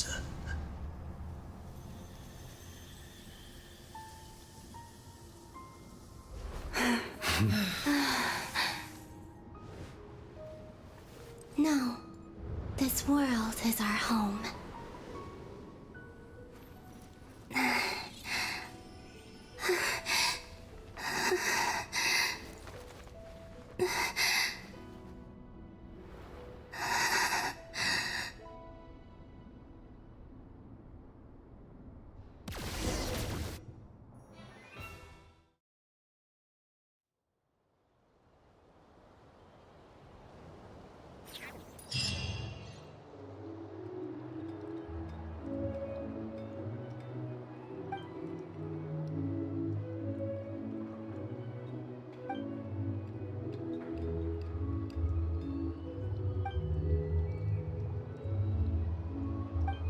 No, you're doing it wrong. The moon looks like this now. What are you trying, children? The new moon, Mom. It looks different than before, doesn't it? Also... can I go buy a sugar sculpture today? Please? Just one? All right. I suppose today is a special day after all. Almost like a festival. Extra, extra! Get the latest Nasha Express here! Post-disaster report! Nasha Town reborn beneath a new moon! The voyage begins today! The future looks bright thanks to the League. Want a copy? I knew things would be different, but I didn't think that would include the moon. They say a new moon goddess has been born. A new moon goddess? Who's saying that? The Frost Moon Scions? I guess so. I'm not too clued up on the details. As far as I'm concerned, the moon's still in the sky and it's business as usual. Hey, since we've come all this way, shall we grab ourselves a free meal while we're here? Are you a convert now? Or are you just here for the free lunch? Oh, come on. What does it matter? After everything we've all just been through? That smells good. All right, that's it. I'm hungry. Time to eat. Come on! We gotta get there early, or there won't be any good spots left! Shh, keep it down. This is a residential area. What if people are still sleeping?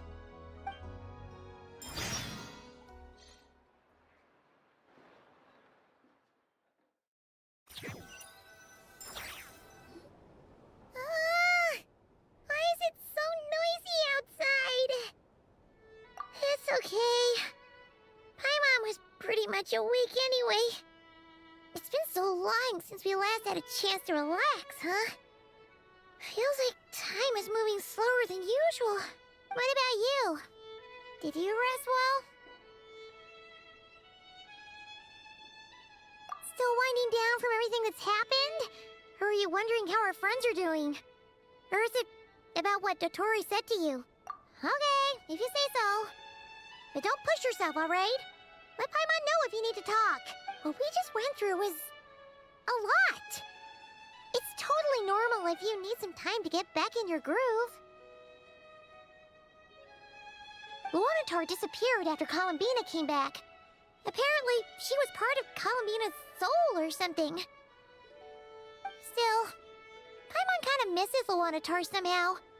But anyway, you did great. So did Paimon. We all worked our butts off to contain this disaster, and in the end, we made it! So, chin up, Traveler. You should be proud of yourself. Hey! Don't poke fun. You should be glad that Paimon's growing as a person. Paimon didn't think you'd mention it. You have no idea how anxious Paimon was. She was worried sick about you! Well, if you really want to show Paimon you're sorry, you're gonna need to make it up to her. You better be ready to splash out on a lavish meal.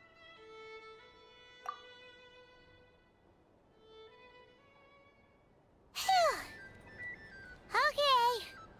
Paimon's full now. Huh? Oh, well... Hey there, Traveler and Paimon!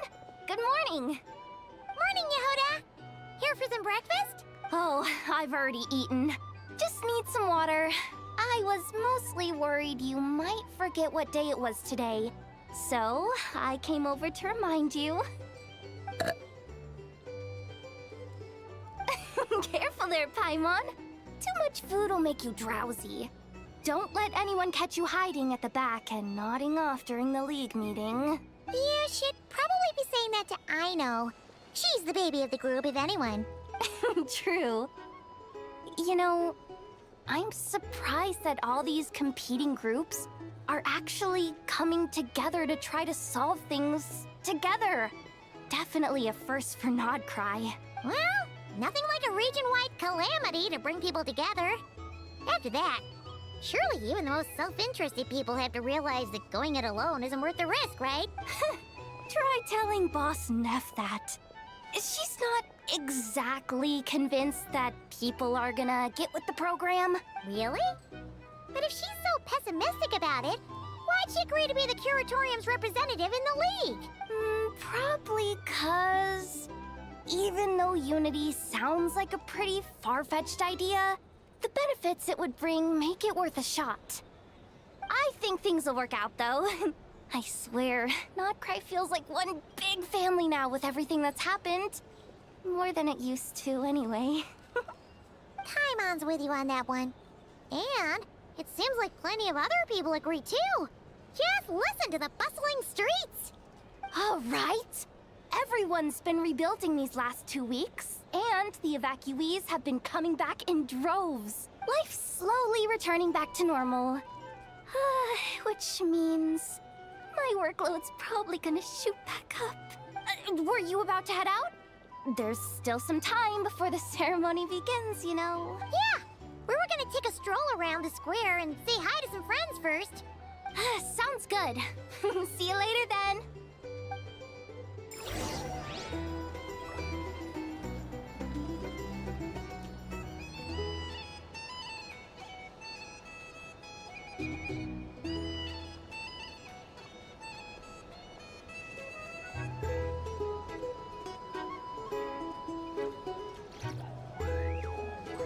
Our drink recommendations? Well, for starters, I recommend you drink less.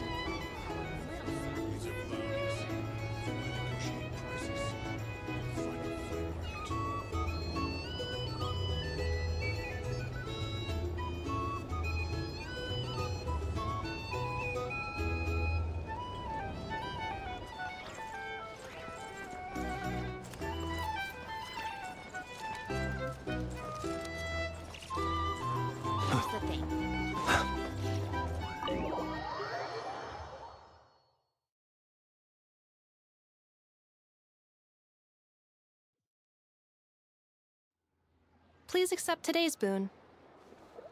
Have a nice day. Are Paimon's eyes deceiving her? Or is that Inefa handing out food for the Frost Moon Scions? Hello there. Would you like a feast of the moon, along with some snacks of the day? So, what's new, Inefa? It was only a few days ago when we last saw you, but it looks like you've joined the Frost Moon Scions in that time. And I know too? What are you talking about, Paimon?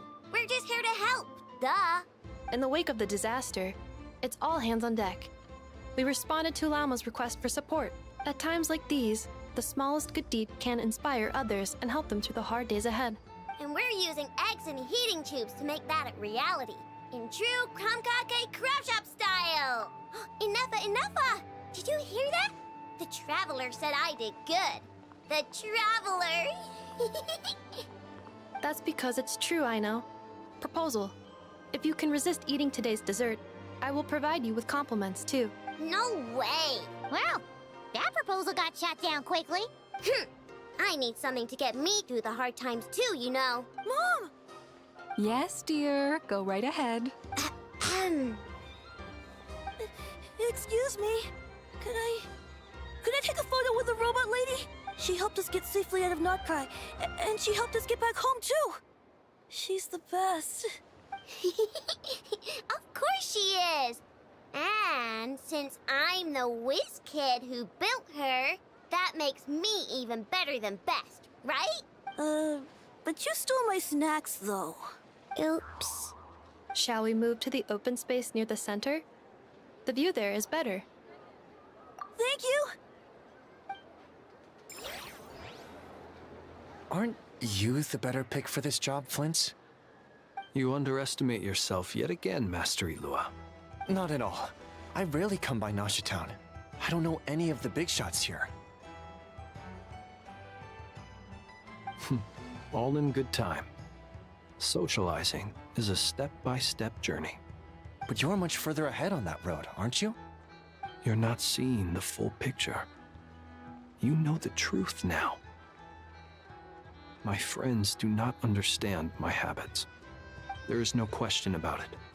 The Lightkeepers need a representative in the League. Someone who is upright, cares about other people, and can realize their self-worth through group action. You say it like you wouldn't make the cut. I am most flattered that you think I would. Sigh a little less, Master Ilua, and have more faith in yourself. All the Lightkeepers agree that you're a very promising young man. That is precisely why Starshina Nikita felt safe delegating such important work to you. I'm sure we all also agree that we would sooner die of dehydration than manage to wrangle anything out of you in a discussion. My apologies. I am not in the habit of bringing water with me when I go out. Whatever. I'll take the job. By the way, who else is part of this?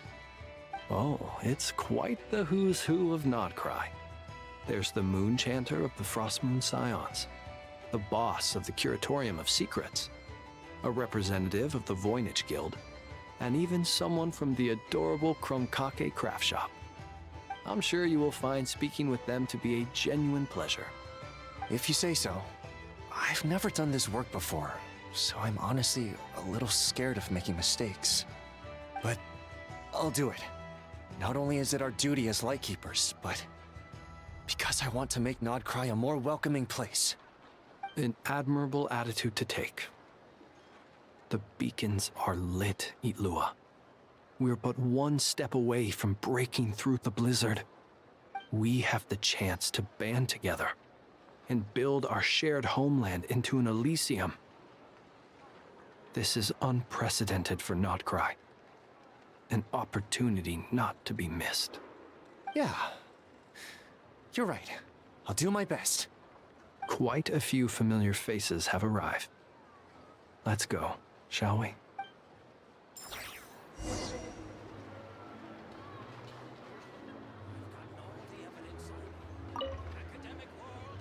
You look so cool when you fly, Miss Robot, and when you use your spear, too! And even though you took my snacks, it's pretty cool that you could build stuff like this. You've got so many inventions. It's amazing! Also... Micah, we need to go now. 1 second! Please take this Feast of the Moon, as well as some snacks. Share them with your mother and your lovely family.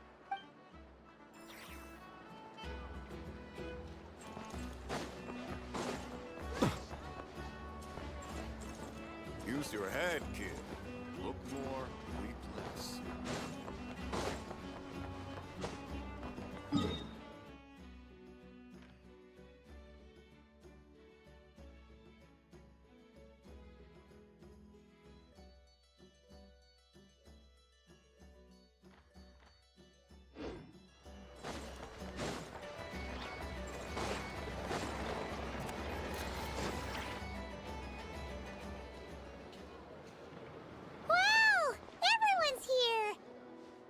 You seem well rested. I know no one's asked, but I'm sure you all want to know, so let me just say, we're doing great. Thanks. Well, great, but not perfect. Starting to lose my mind from boredom. Can't drink a drop of alcohol while I'm waiting for my wounds to heal. I'm sure you had a sneaky swig or two. Wait, how'd you find out? I'm sure you must be missing Mondstadt after all these years away, Grandmaster. Yeah, you could say that again. Every time I get news from Mondstadt, it makes me want to go back and see the place for myself. Honestly, once things are wrapped up here, I think it'll be time to head back home. Hey, looks like someone's taking the stage. Can everyone see okay? Anyone need a boost?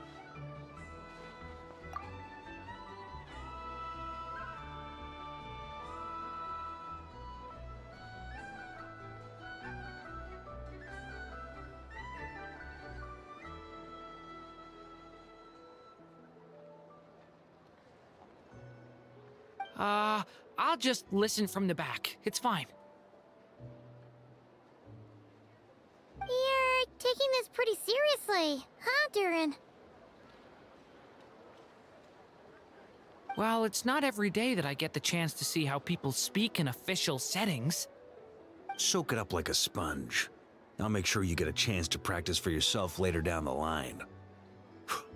Actually, I know just the thing. You can debrief the Knights of Favonius for me. Mr. Varka, are you forgetting that I'm not a Knight of Favonius? I can knight you. Any particular title you'd like? Is he joking? I really can't tell. You'll have to figure this one out for yourself. It'll be a good learning experience. It is my honor to host the opening ceremony for the League, and to have this opportunity to speak to you all in my capacity as Voynich Guild representative. Could this person also have been pushed onto the big stage by the real big shots? Guess I'm not the only one then. We come here today, having weathered the trials and hardships of yesterday, and having learned from them the importance of unity and cooperation. All right, here we go. Uh-oh, looks like Aino's off in dreamland already. Wait, Boss is looking kinda drowsy too. What's up with her? Come on, get the speech over with already. Nodcry is our home, the land we rely on for survival. And as we chart a course for the future, may we persevere through the storms ahead as we sail towards a new era of prosperity, freedom, and hope.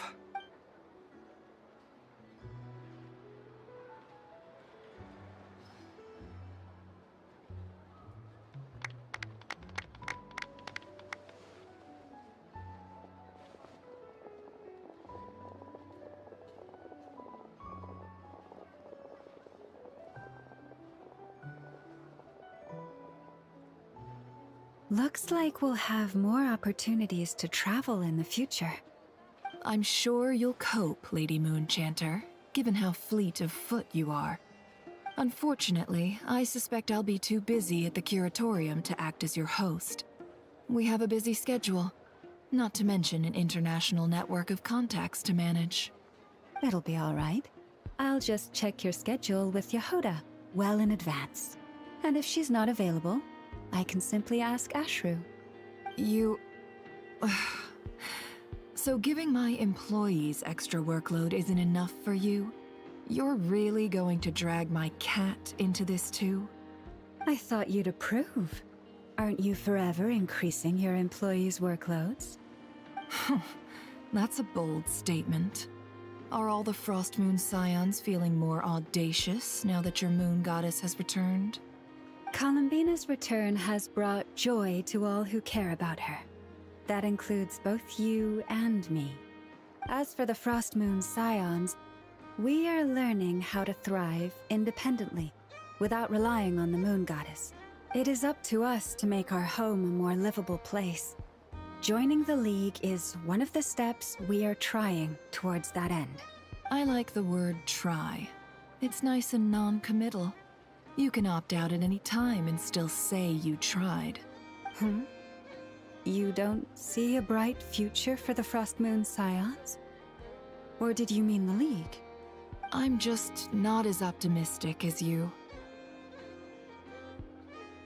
The Frost Moon Scions should count themselves lucky that they have a leader as stubborn and enterprising as you.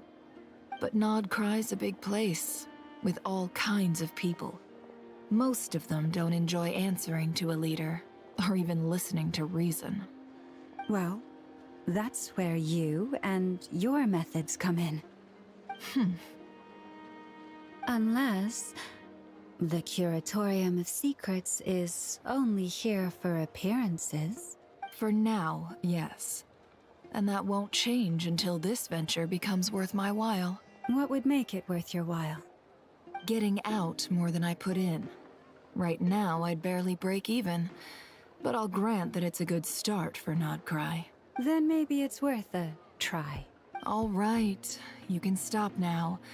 Or do I have to join the Frost Moon Scions before you'll get off my back?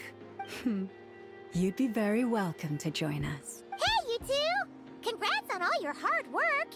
What are you chatting about? Nefer was trying to dissuade me from adding to her employees' workload. Also, she's considering joining the Frost Moon Scions. Sorry, what?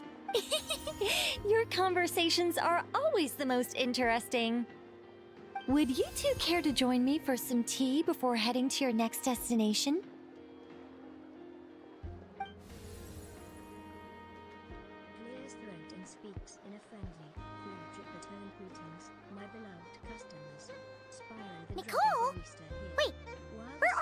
Oh, aren't you gonna show up today?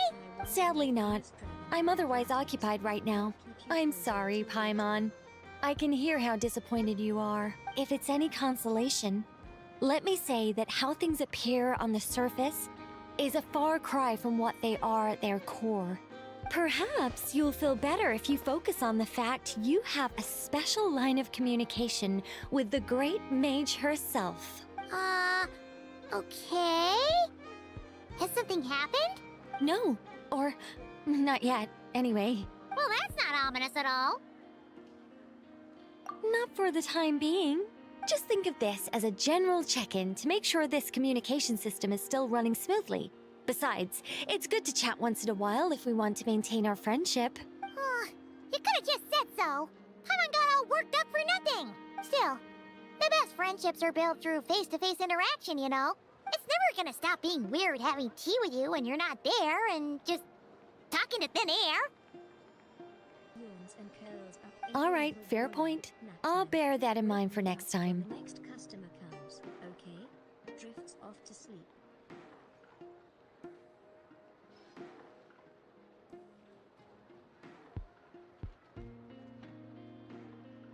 Yeah. Any update on that crisis at the world's borders? Alice just informed me that they had their work cut out for them. And now everyone's thoroughly exhausted. But they did finally get things back under control. Still, we can't let our guard down yet. The disruption caused by this disaster has made Tevat easier to detect from the outside universe. She plans to wait for things to stabilize, then reschedule her Mondstadt vacation plans. As for me, I agree with Hat Guy's perspective. This is a time when many new variables are emerging, and the situation is changing constantly. Plus, most of this change is for the worse. We have to remain vigilant and ensure that the embers of chaos are not rekindled. I did notice that the energy in Nodcry changed somewhat after the War of Funerary Flame, but since it was still aligned with the Light Realm, I never gave it a second thought. It looks like I'll have to examine the connections between phenomena I observe more closely in the future.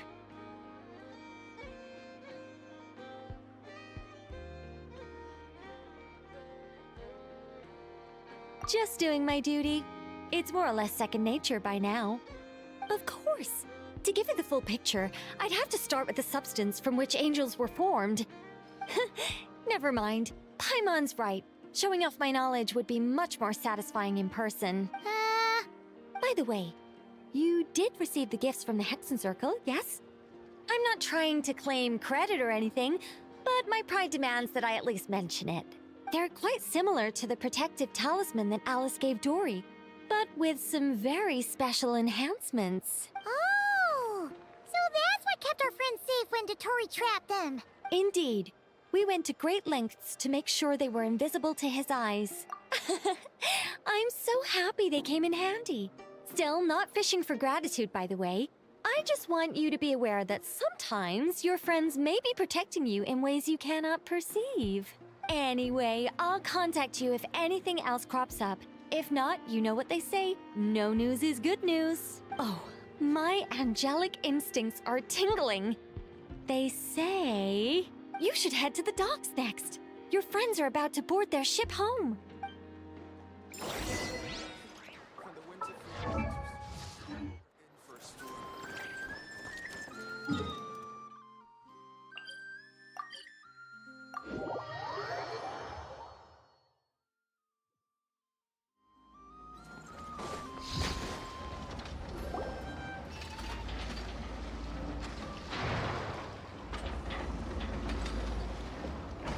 You're here.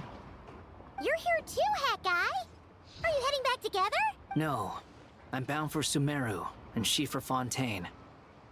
We just happened to cross paths at the harbor. Everything seems fine.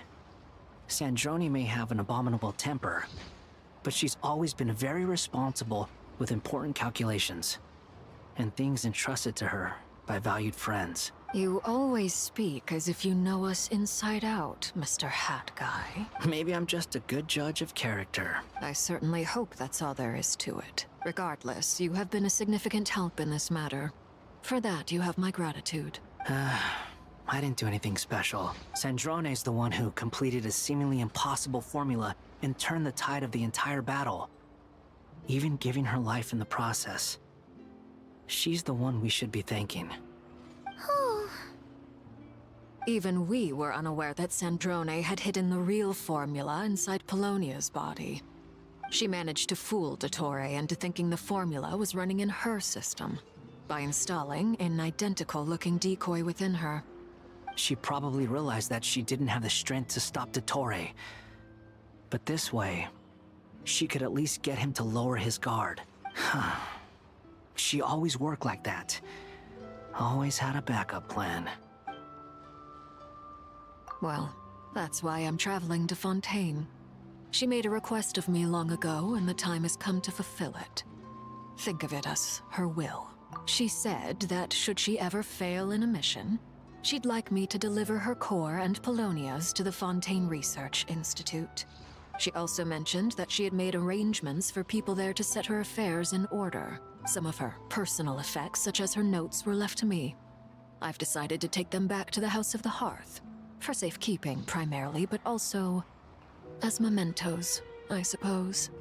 However, there is one book among them that I'd like to leave in your care. I'll have someone deliver it to your residence at the flagship at a later date.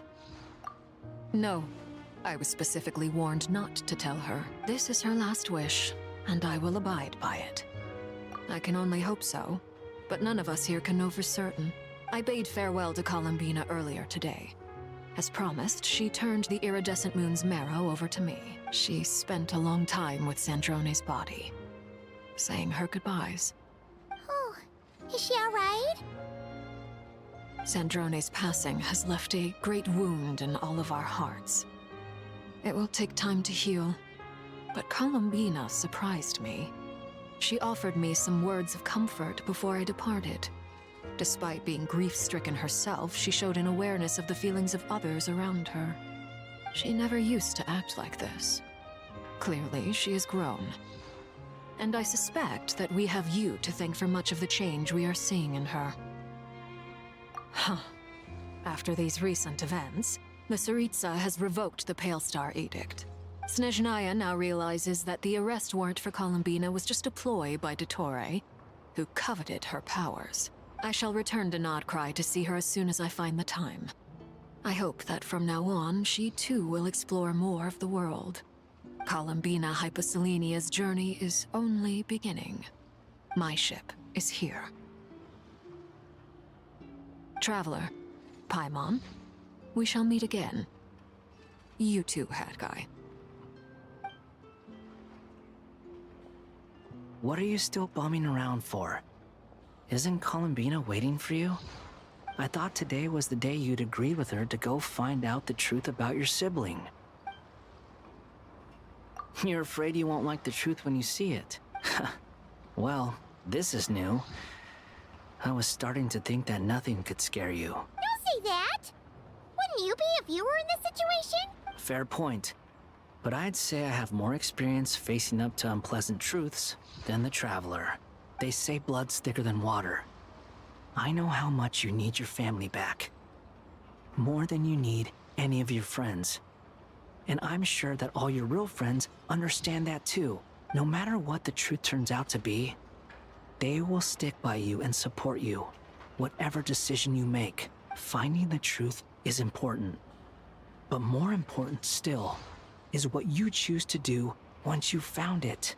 At least, that's the life lesson I've learned from my experience. Grappling with the truth. What? Now that Dottore's dead and gone? A little, I guess. But it hasn't solved everything.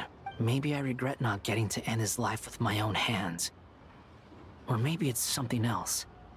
Alone time with the truth. It hasn't been all that long since we were last apart, sure, but with Columbina there, I'm unsure things will be just dandy.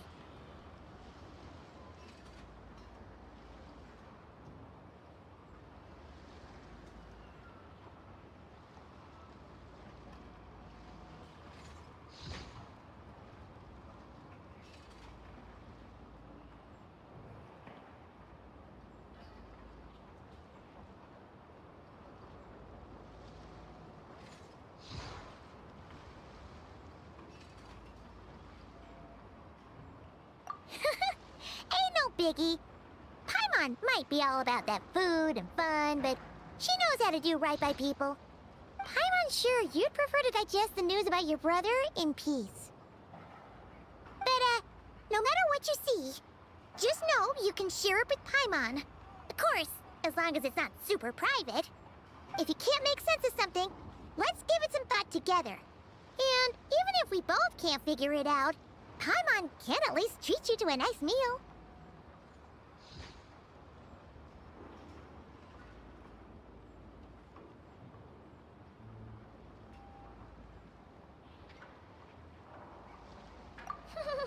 Glad to hear it. Feel better now? Alrighty. Next up, time to meet with Columbina.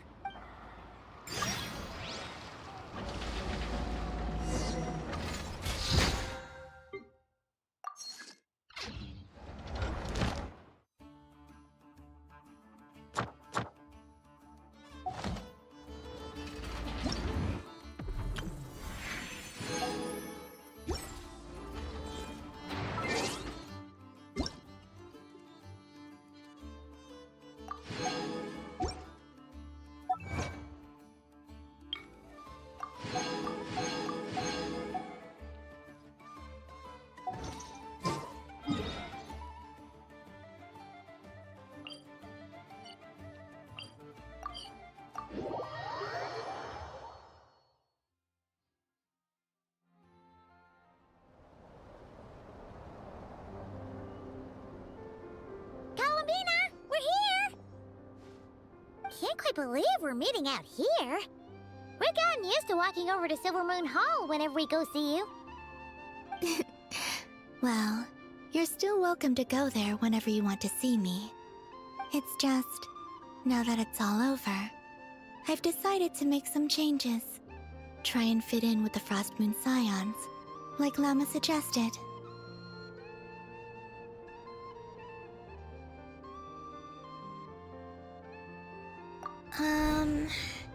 The older generation are still timid around me.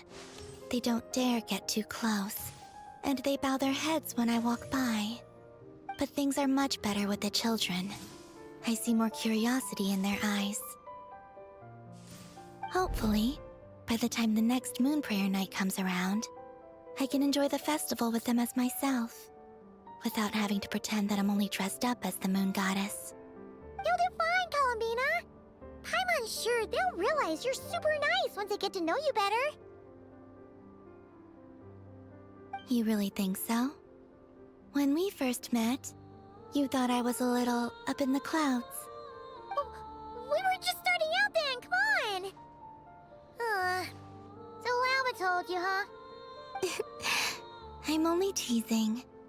I know that I have you to thank for pulling me back down to solid ground. It feels good to finally stand firm on the earth where I was born. Oh, that's great!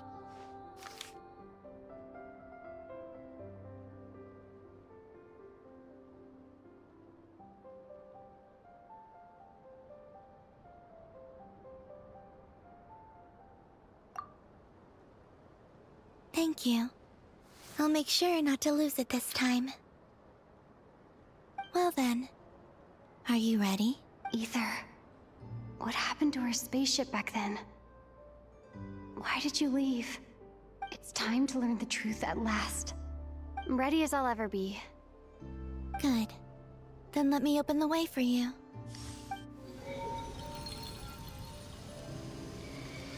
Where does this lead? To our shared destination. Huh? Do you remember me telling you about my missing prologue back when we just met? I said that my story began on the moon, but while I was inside the moon's reflection, I realized that my prologue was really hidden in the future. I just had yet to discover it at that point. The story of the time before I was born was in fact the story of my distant future. It's truly fascinating, but when I obtained the Trilunar Authority and returned to our present reality, I sensed something I hadn't expected. Your prologue. So you mean... Yes, your spaceship. All this time, it has been hidden on the frost moon, which lay beyond the sky.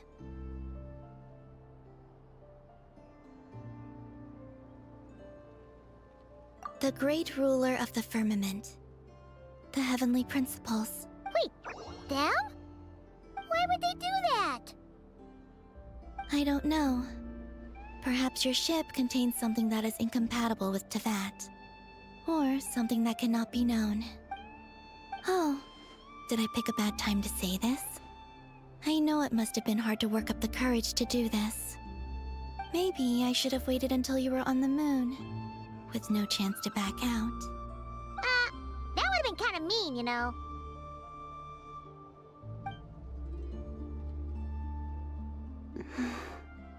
Take me there. Oh? Whatever is hiding in that ship, it belongs to me and Ether. Those memories belong to us. No one else has the right to decide whether I should or shouldn't know about it. Not even the heavenly principles. Very well. Then let's go. You two take care, alright? And don't forget to come back soon! Rest assured, Paimon. We will. Traveler, after you. Thinking about the story that we'll find hidden on the moon? Yes. And hoping that it has a happy ending. Stories like... You don't believe in happy endings? I don't believe in endings.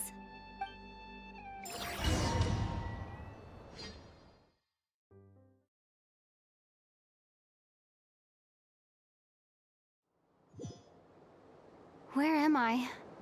This is the pathway I built between Tevat and the Frost Moon. The moon is very far away from us, so it could be a long journey.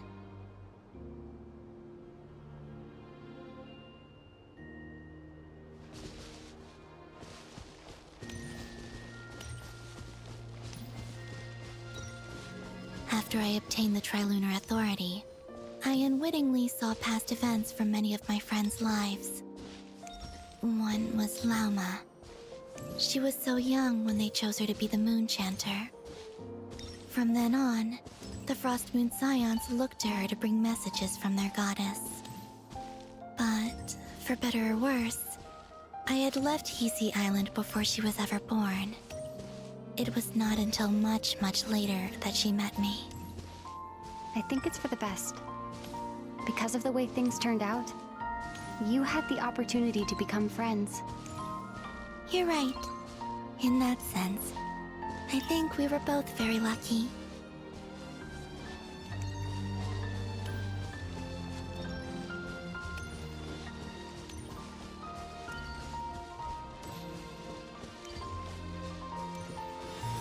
Oh, and about that mage, Nicole.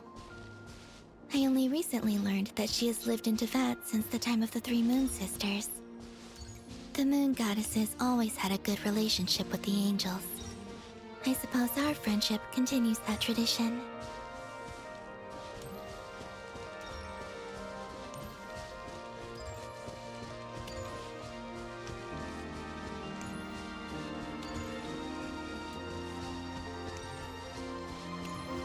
And then, there's Zandrone. I never knew that much about her, beyond the fact that she was created by someone called the Lord Artificer. She, too, suffered for a long time before joining the Fatui.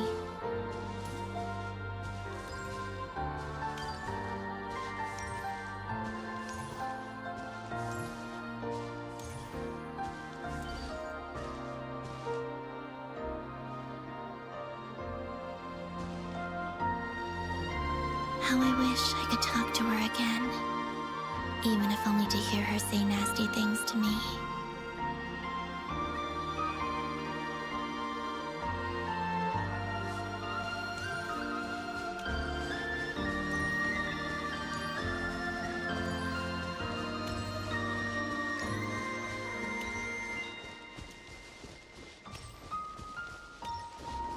Also, I saw your siblings' story. I'm afraid I didn't see much. It seems that he rarely came to the surface, where the moonlight shines. But I did notice that back when you first set out on your journey, he would often appear nearby, gazing at you from afar with a guilty look in his eyes. Ether. Let us speak no more of the past. I probably shouldn't reveal so much about my friends. It's not my place. Let the moonlight carry us forth. We are very close now.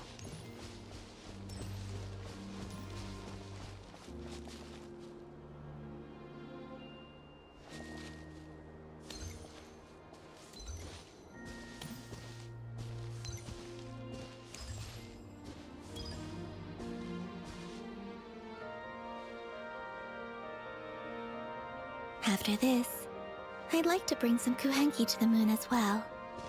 If they're willing, of course. What about your other friends? Will you bring them to visit too? Certainly. But I'll need to tidy the place up first. This home hasn't received any guests in a long, long time.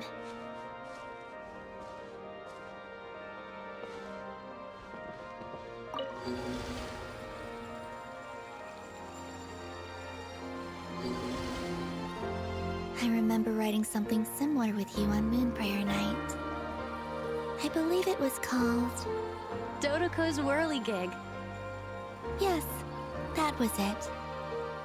You asked me if I was afraid to return to the moon, and I said that I was. The idea that I had gained something precious, only to lose it so quickly. That frightened me. But I'm not afraid anymore. Besides, this time, we're traveling together.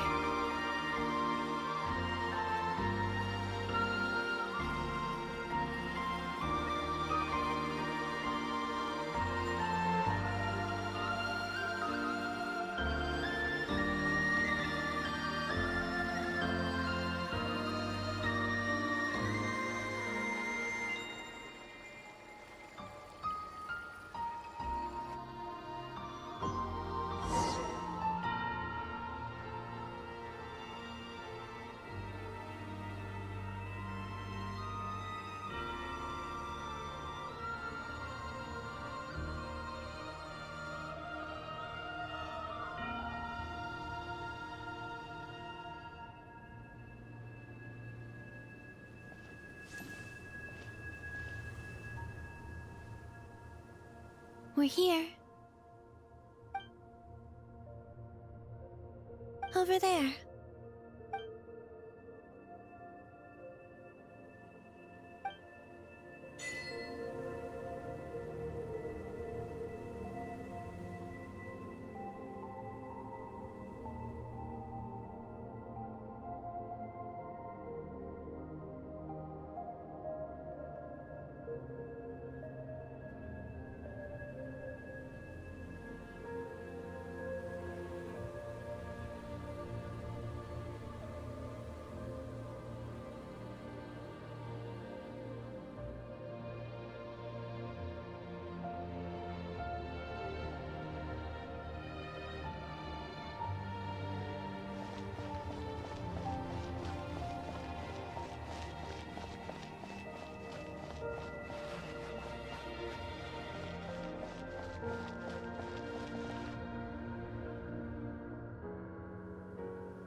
Our spaceship.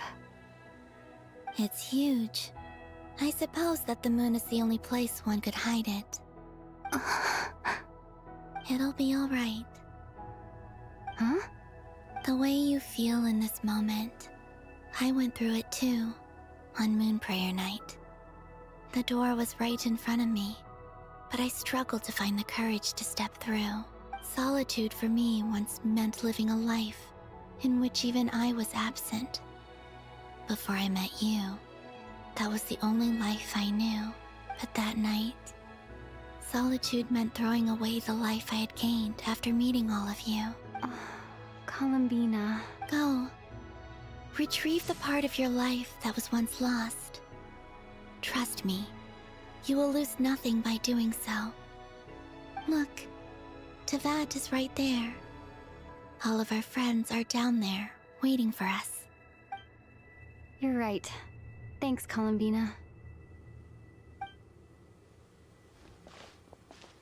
Stretches wings and lets out a small puff of smoke. Greetings, friends. Welcome to Pando Pet Cafe. What can I get you today? Wags tail excitedly.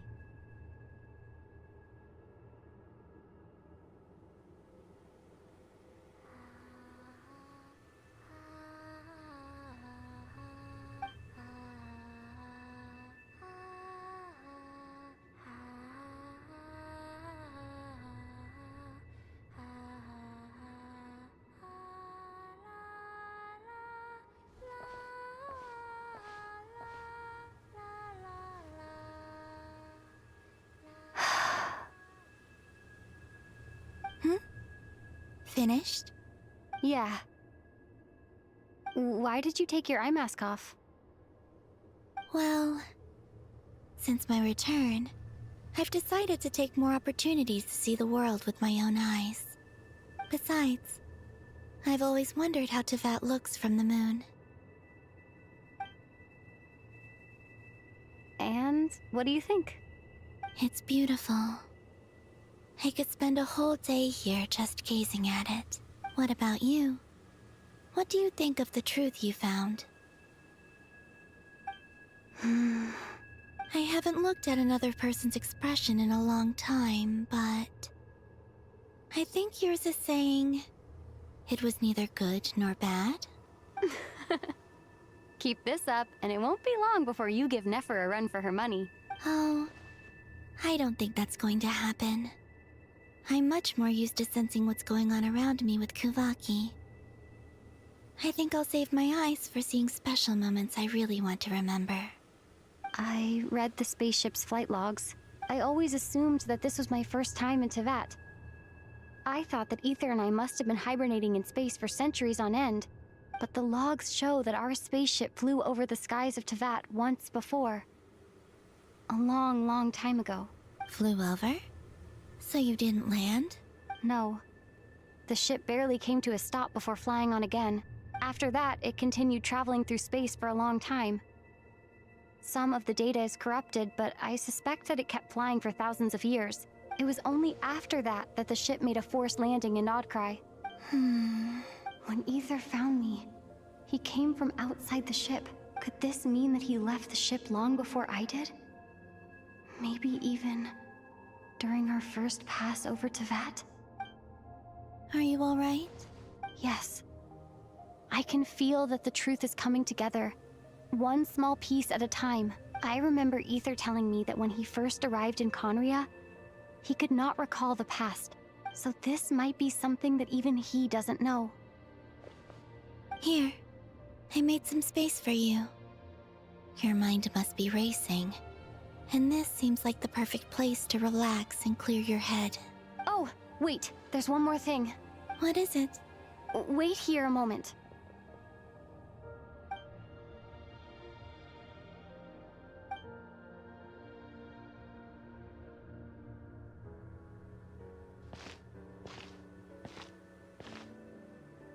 Hey, Columbina.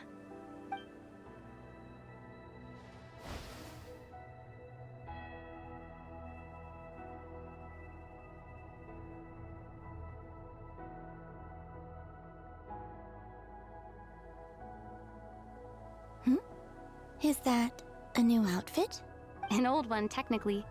It's been in a cabinet inside the ship this whole time. It's a matching pair with Ether's. He's always liked this set more. Huh. I don't think there's a huge difference. Really? Yes. It's still the same you. You're the same person, no matter what clothes you wear. Only Columbina would make an observation like that. Traveler, do you consider Tevat your home? Home is wherever Ether is. But then, after all the time I've spent here and everything I've been through, yes, I'd say it's my home. Would you change your answer if Tevat changed appearance? I mean, if the truth about Tevat turned out to be different than what you thought. I don't know. But I don't think so. The truth is not what matters most to me about Tevat.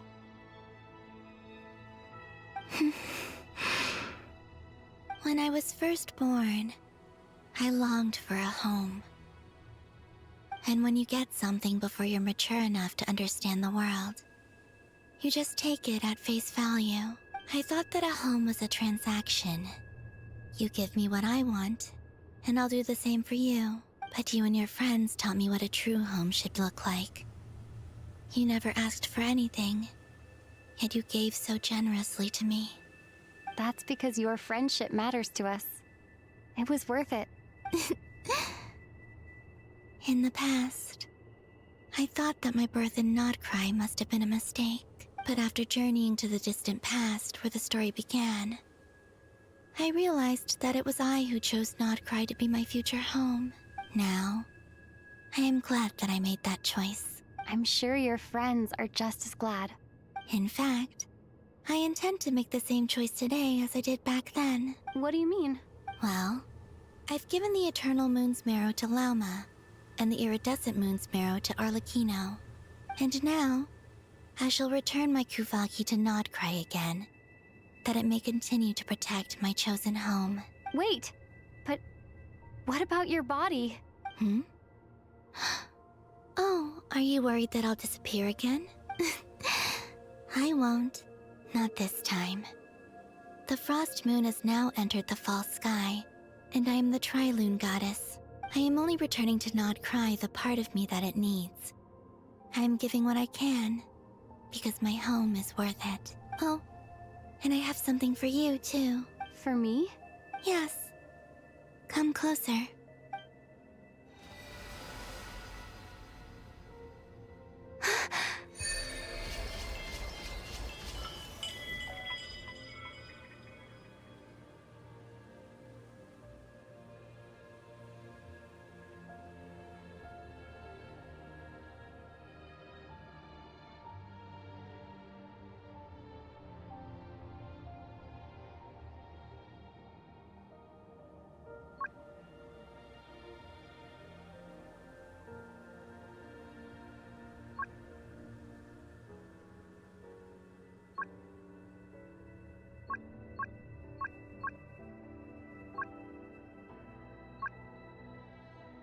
What was that?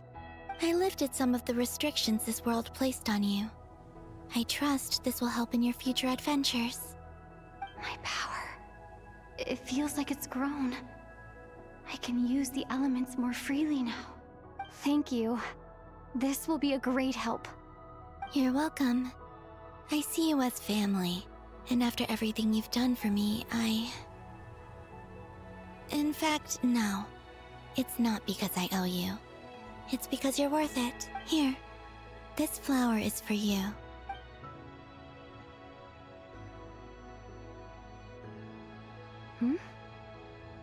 Isn't this a moon prayer blossom? Yes.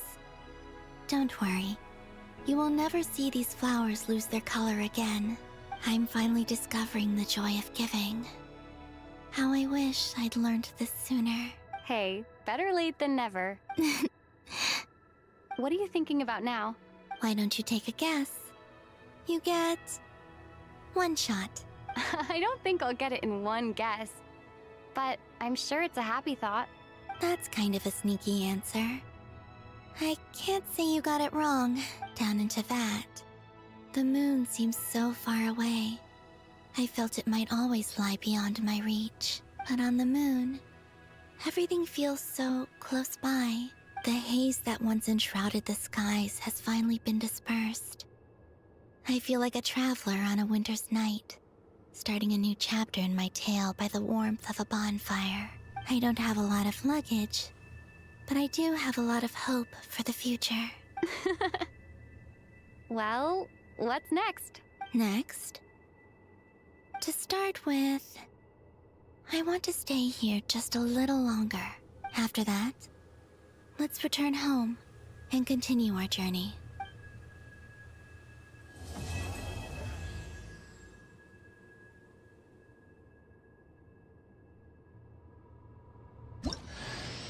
These clothes bring back so many memories.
The journey goes on. For you, and for me. Like I said, this is not the end. I don't believe there has to be an ending.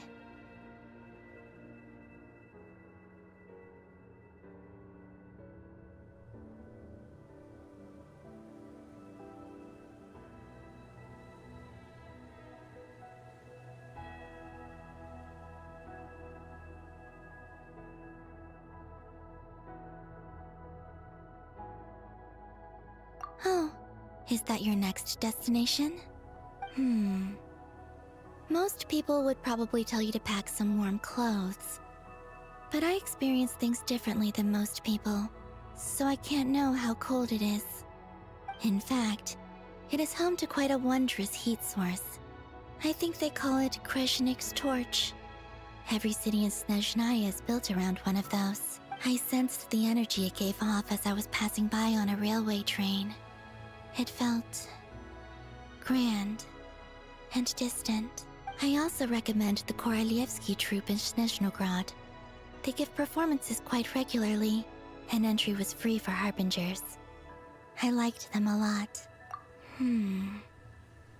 Ice cold and sharp. Crystal clear in some ways, yet profoundly unfathomable in others. Like the thick layer of ice on top of a frozen lake. That's just the impression that Tsaritsa gives me. I was never able to glimpse what truly lies beneath that icy exterior. In fact, I don't think the people of Snezhnaya even know what kind of power their god wields. Maybe that's because the Tsaritsa herself has never acknowledged, nor accepted that power. There's Regrator, the Rooster, and the Jester. Between them, they control a lot of what happens in Snezhnaya. But I can never wrap my head around how exactly power is split between them. I just know they are each responsible for many specific domains. I noticed that the Rooster and Regrator often appear to get along on the surface, while working against each other in secret. And theirs is not a friendly rivalry.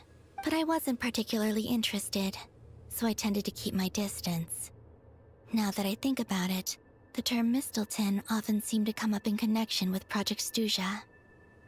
Once things settle down in Notcry, I'd like to explore the world beyond Snezhnaya. You've told me so many stories about the other places you've been to, and all the friends you've made there. I'm curious to visit those nations and see them for myself. It would also help me learn more about the journey that has made you into the person you are today. Okay. As you continue on your journey, don't forget to gaze up at the moon once in a while. It is, after all, no longer an illusion. It shall cast down its true moonlight, connecting us in truth.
To Jean, acting Grand Master of the Knights of Favonius.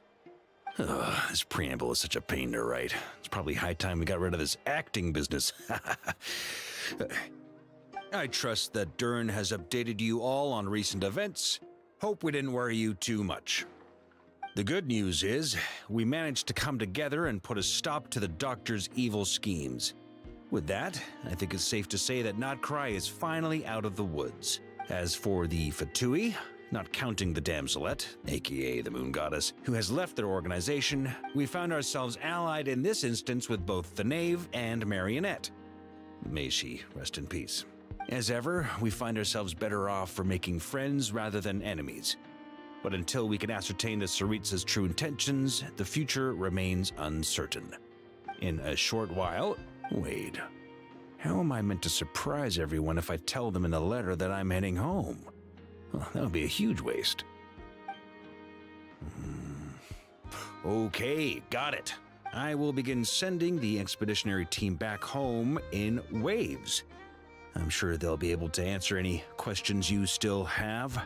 I hope they won't gloss over the details of my many heroic deeds. But if they do, I'm sure it'll be because they're just too exhausted from the long journey. I think of Mondstadt daily. Please give everyone my best regards. P.S. The honorary knight went above and beyond this time. Are there any other honors we can give her? I'll leave it with you. P.P.S. Please be extra nice to Klee for the foreseeable future. I cashed in on the last favor that the Hexen Circle owed us, so we need to earn some more goodwill. If there's any serious problems, feel free to stick me in solitary confinement when I get back. I'll do the time for her. Whew. And that, as they say, is all she wrote. End of an era. And with the moon shining down brighter than ever, I think everyone is going to sleep well tonight.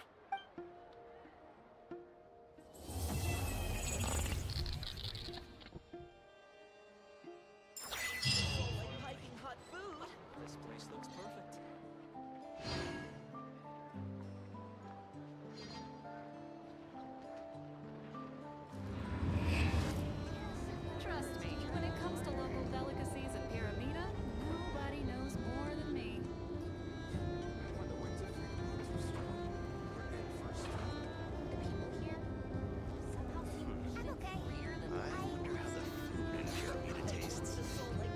I feel much better these days.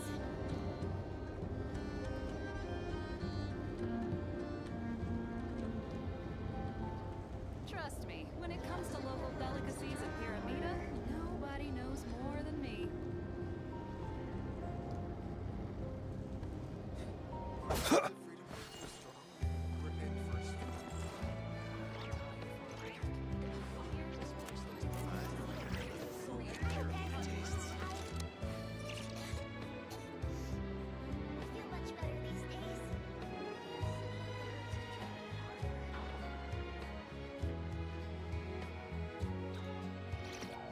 Trust me, when it comes to local delicacies at Pyramida, nobody knows more than me.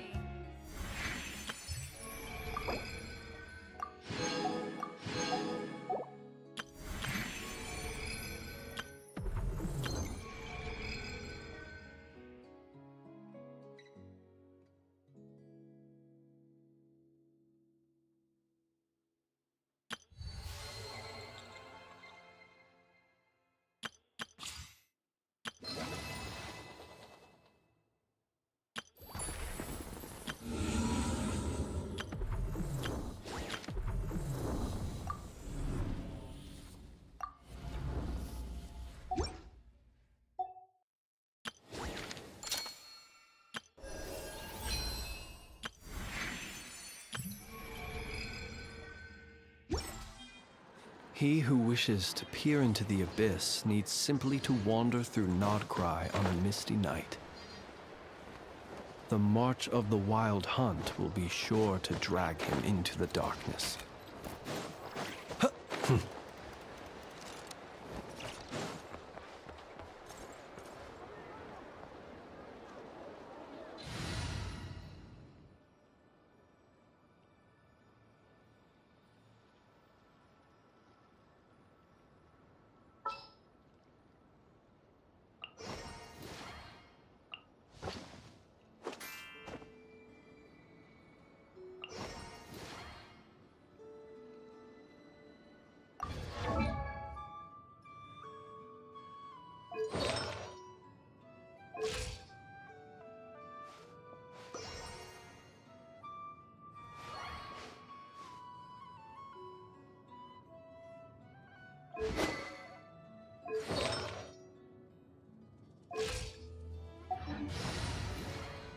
there's still a long road ahead.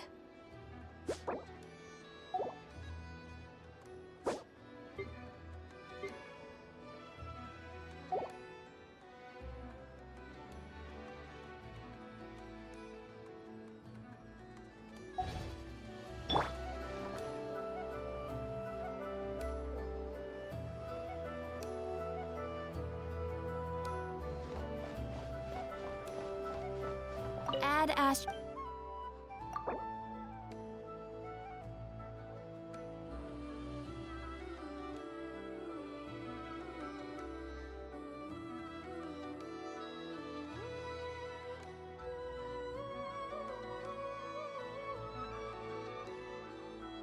Thank you for completing today's.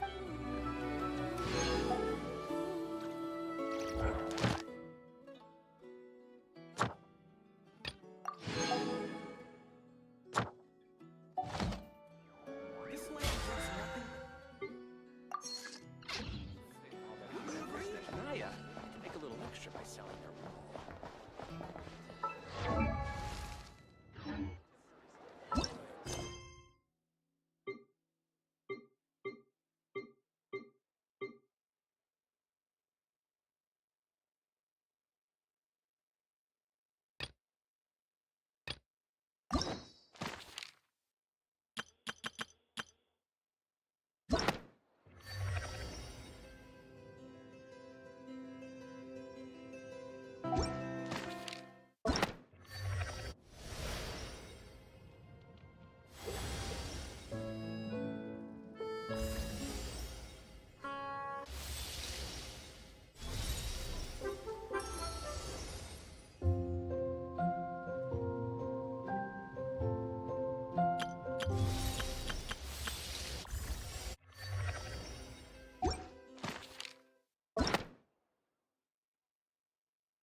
I'll keep this close.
Now it's your turn.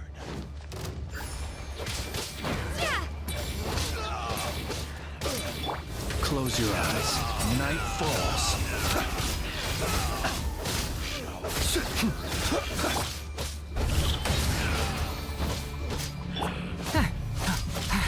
Leave it to me!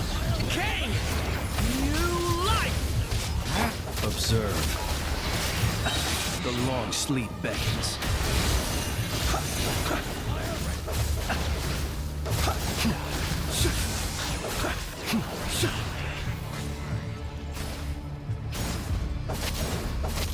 Bow your head.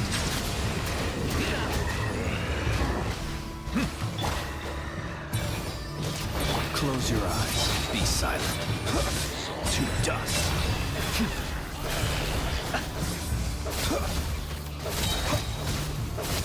Close your eyes.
clears throat and speaks in a friendly, playful tone, or looks like it's break time. Don't worry, I'll have your favorite coffee ready when we're back. Just sit tight and I'll be right here waiting. Winks playfully.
I'll keep this close.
A reward on the road.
Is this an answer from this world?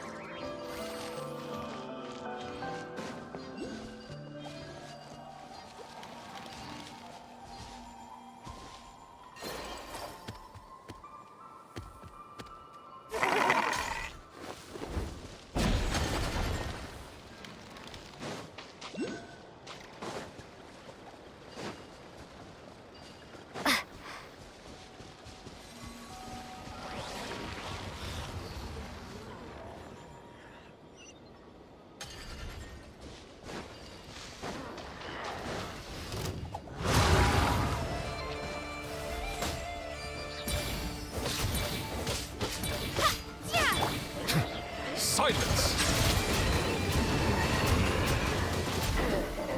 Observe.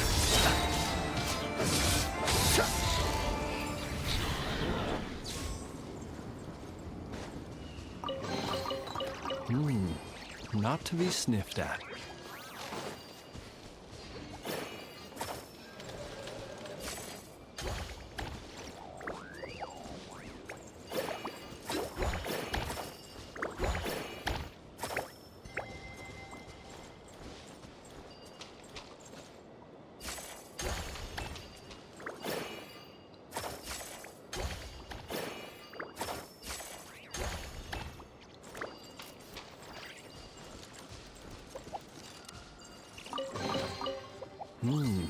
Not to be sniffed at.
Happily hungry? Coming right up. Let me whip up a delicious dragon-sized snack for you. Pando Pet Cafe. What would you like? Wag's tail. Perhaps these treasures might be of utility to you on your journey. Please, I insist.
People ought not be so frightened of ghosts. They are merely talking shadows, chattering away endlessly about their past affairs.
Settle down.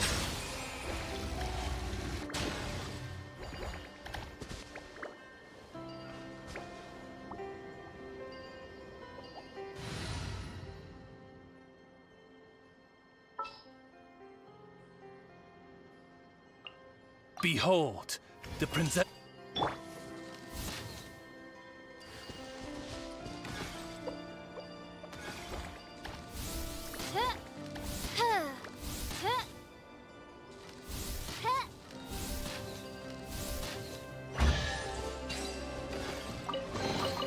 Destiny has brought me hither.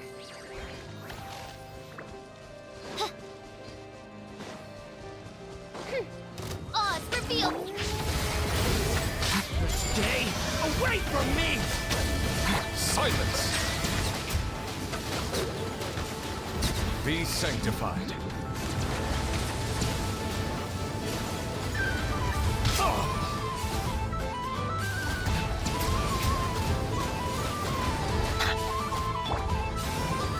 Wings of darkness, come, sever night from day. Destiny has brought me hither.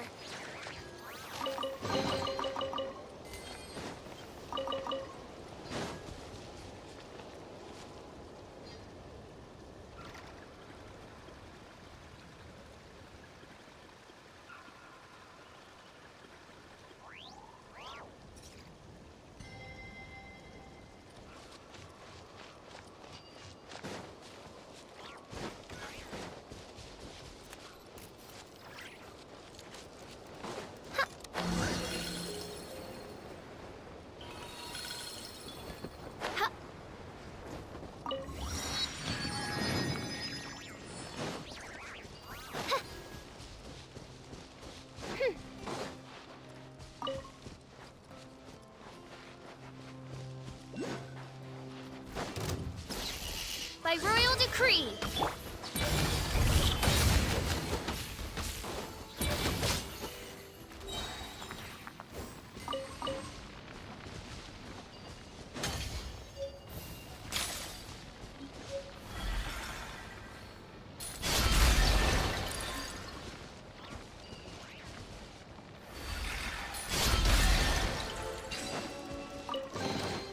Is this an answer from this world?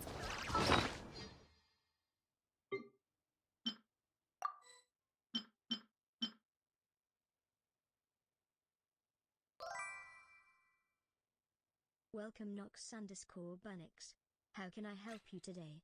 I'd be happy to brew up a nice cup of coffee for you.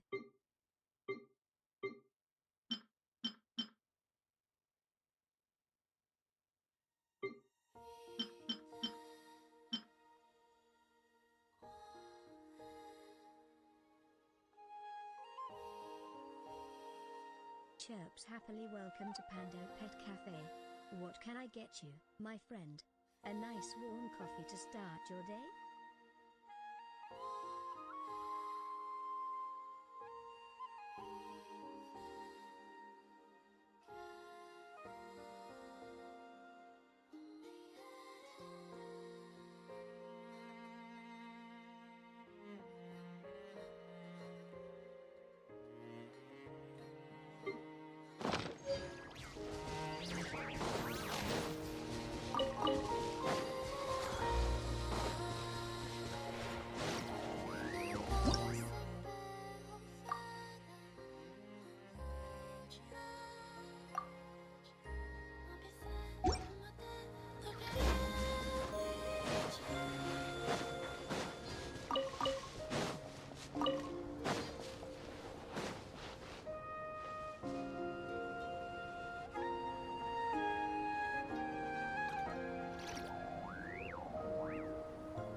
this an answer from this world?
An answer from this world?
I'll keep this close.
Let the mighty be humbled!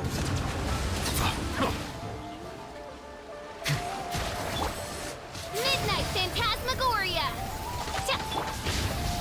The story has only just begun! No!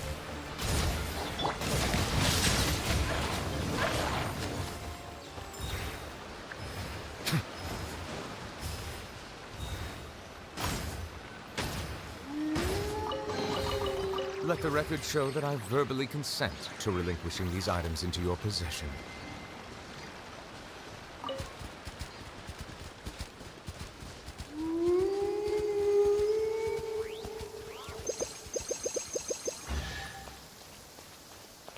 Ah, my apologies. This heavy... Abandoned property belongs to whoever finds it first. So, it's legally yours now.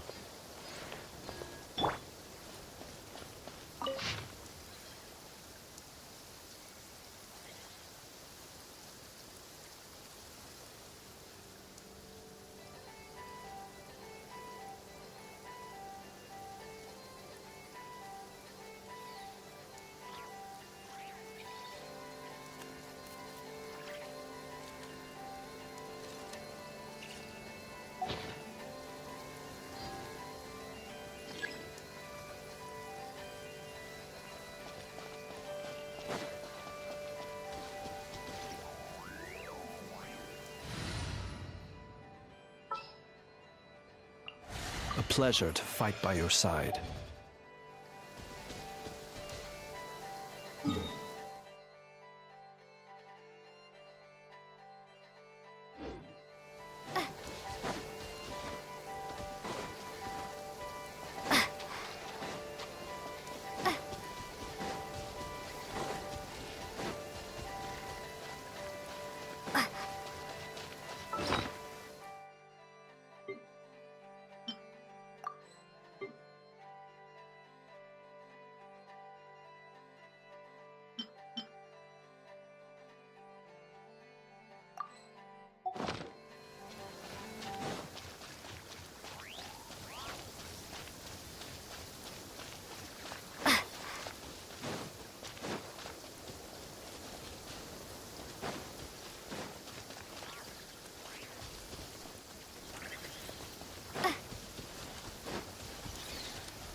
I'll keep this close.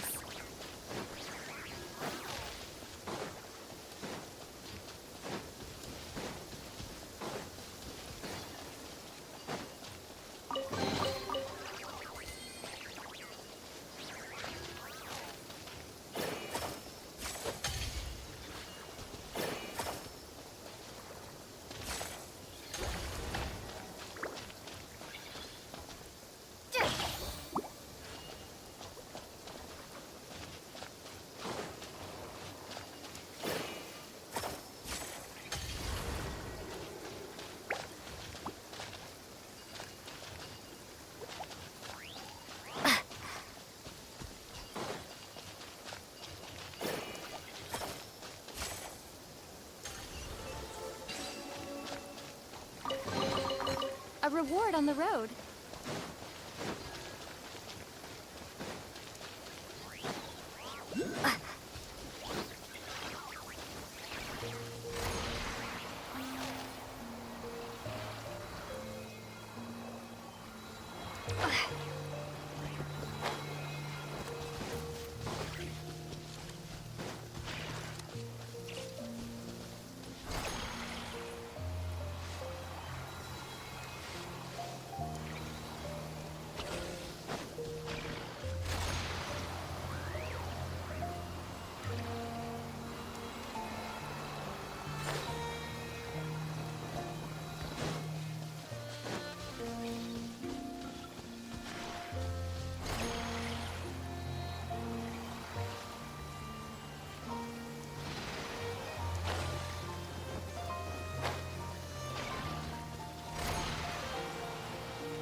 Settle down.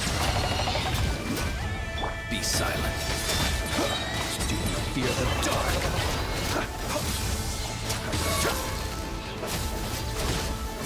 Observe to dust. Bow your head. Watch out! A turning point in fate!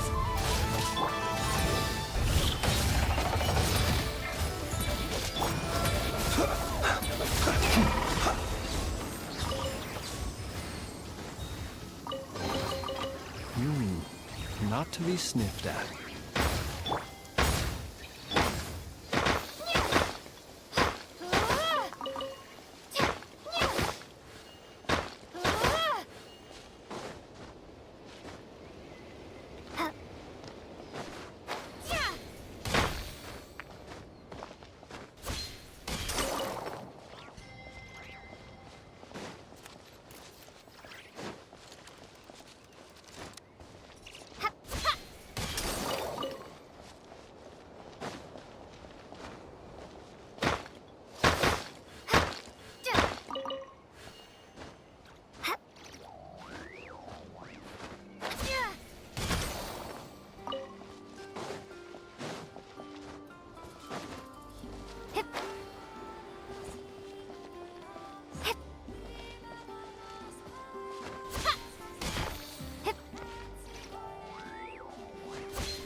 could they be?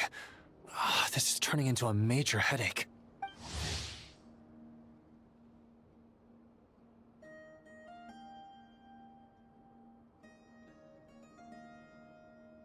What now, boss? Forget our brothers and sisters over at the lighthouse waiting to get to work. If we don't have enough fuel, it's lights out for the entire camp. Yeah, we gotta think of something, squad leader. Don't worry. Head back to your posts. I'll take care of this.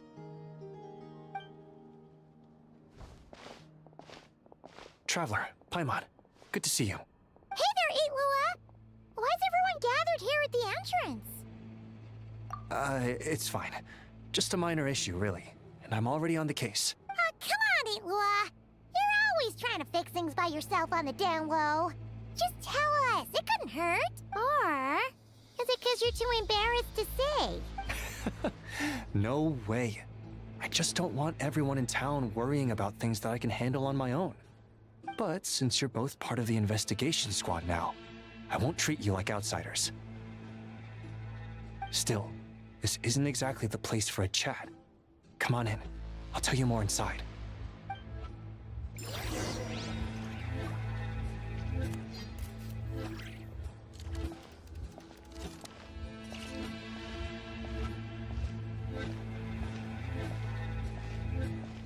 Squad leader, I've compiled what data we have on the bases we can still control.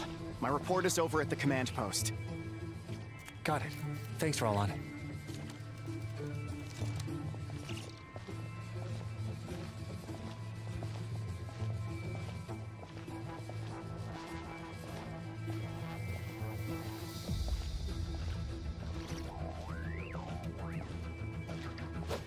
Squad leader, our comrades in the east seem to have butted heads with the Fatui.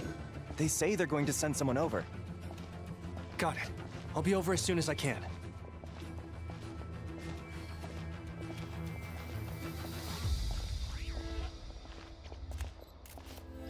Jeez, Eitlua! Are you always this busy? Recently, yes. There's just so much work to catch up on.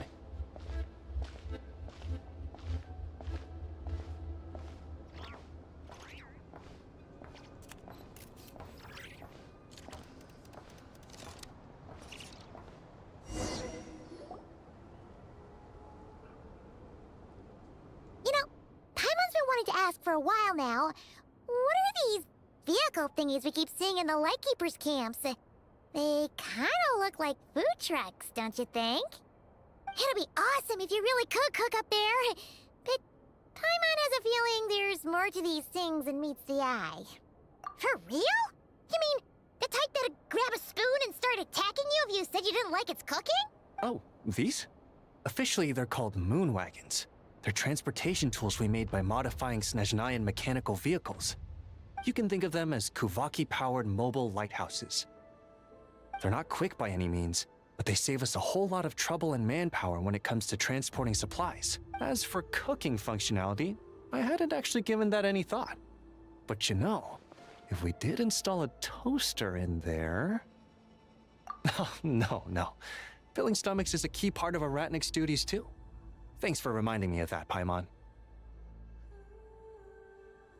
A proper food truck would save us from having to build makeshift stone stoves just to eat a hot meal. Right? And that way, you could even hold your own bonfire parties too! Except, everyone does seem really busy. Not sure they'd be in the mood for that. Actually, I really hope that one day we can. Just the thought of it makes me smile. But that day will have to wait. For now, at least. Yeah, it's all because of the wild hunt, isn't it? Yes. Flint's did send word from the south that the strongest wild hunt anomaly we know of has been destroyed with your help, but it continues to cause havoc elsewhere. So there's no easing off for us. Not only must we shore up our bases themselves, we also need to ensure that the roads are clear, which entails dispatching Ratniki at regular intervals to patrol vast areas of land. Whew. Just listening to all that is kind of tiring already. You Lightkeepers sure have it tough. And that's just the basics. The real danger lies with those wild hunt outbreaks that suddenly just appear out of nowhere. Such tasks are all handled by Gramps, Flynn's, Olav, and those guys. I can't have Gramps fretting over every last thing. So I've taken over handling of the groundwork. Honestly, compared to our shortage of manpower, supply prep is nothing. To continue on the topic of food, even the best cook in the world couldn't do anything without ingredients. Over the years, many of our former bases have fallen into disrepair, making them ill-suited for long-term postings. At the moment, everyone has to shuttle back and forth between our camps and HQ, leading to fewer and fewer people available for combat deployments. Yup, and that's turning this place into a permanent base. And most importantly, what's a Lightkeeper stronghold without a lighthouse? So, you want to build one here? Exactly. We'll need it if we're to stand any chance against the Wild Hunt's attacks. Which is easy to say, but in practice, I think you've seen enough to know it's not going too smoothly. All right! Paimon almost forgot that we were here to help. So, what's the issue? Well, building our encampment will require lots of fuel and supplies. Generally, we bring it all in on moon wagons all the way from Pyramida. If only it were so simple. The main problem is, we need a special kind of oil refined using Kuvaki. It's true that the plants nearby are full of Kuvaki, and they'll keep us going. For a while at least. But supplying the fuel for a lighthouse is a whole other ballgame. Unfortunately though, there's been no sign of the supplies that should have arrived last night. Valdis is in charge of transport, and he's always been meticulous, so it's unlikely that he got careless and missed the timing or something. And that's precisely why I'm worried that they might have encountered some trouble. Yeah, there's always a way out of every jam. Even if that means being trapped inside a sealed barrel or getting buried neck deep. Surely this can't be any worse than that. Don't tell me that's actually happened. I guess I underestimated you two again. Anyway, we can have a look around. Maybe they've just lost their way. Maybe so. Anyway, there's no time to lose, so follow me. Yep, let's move!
this close.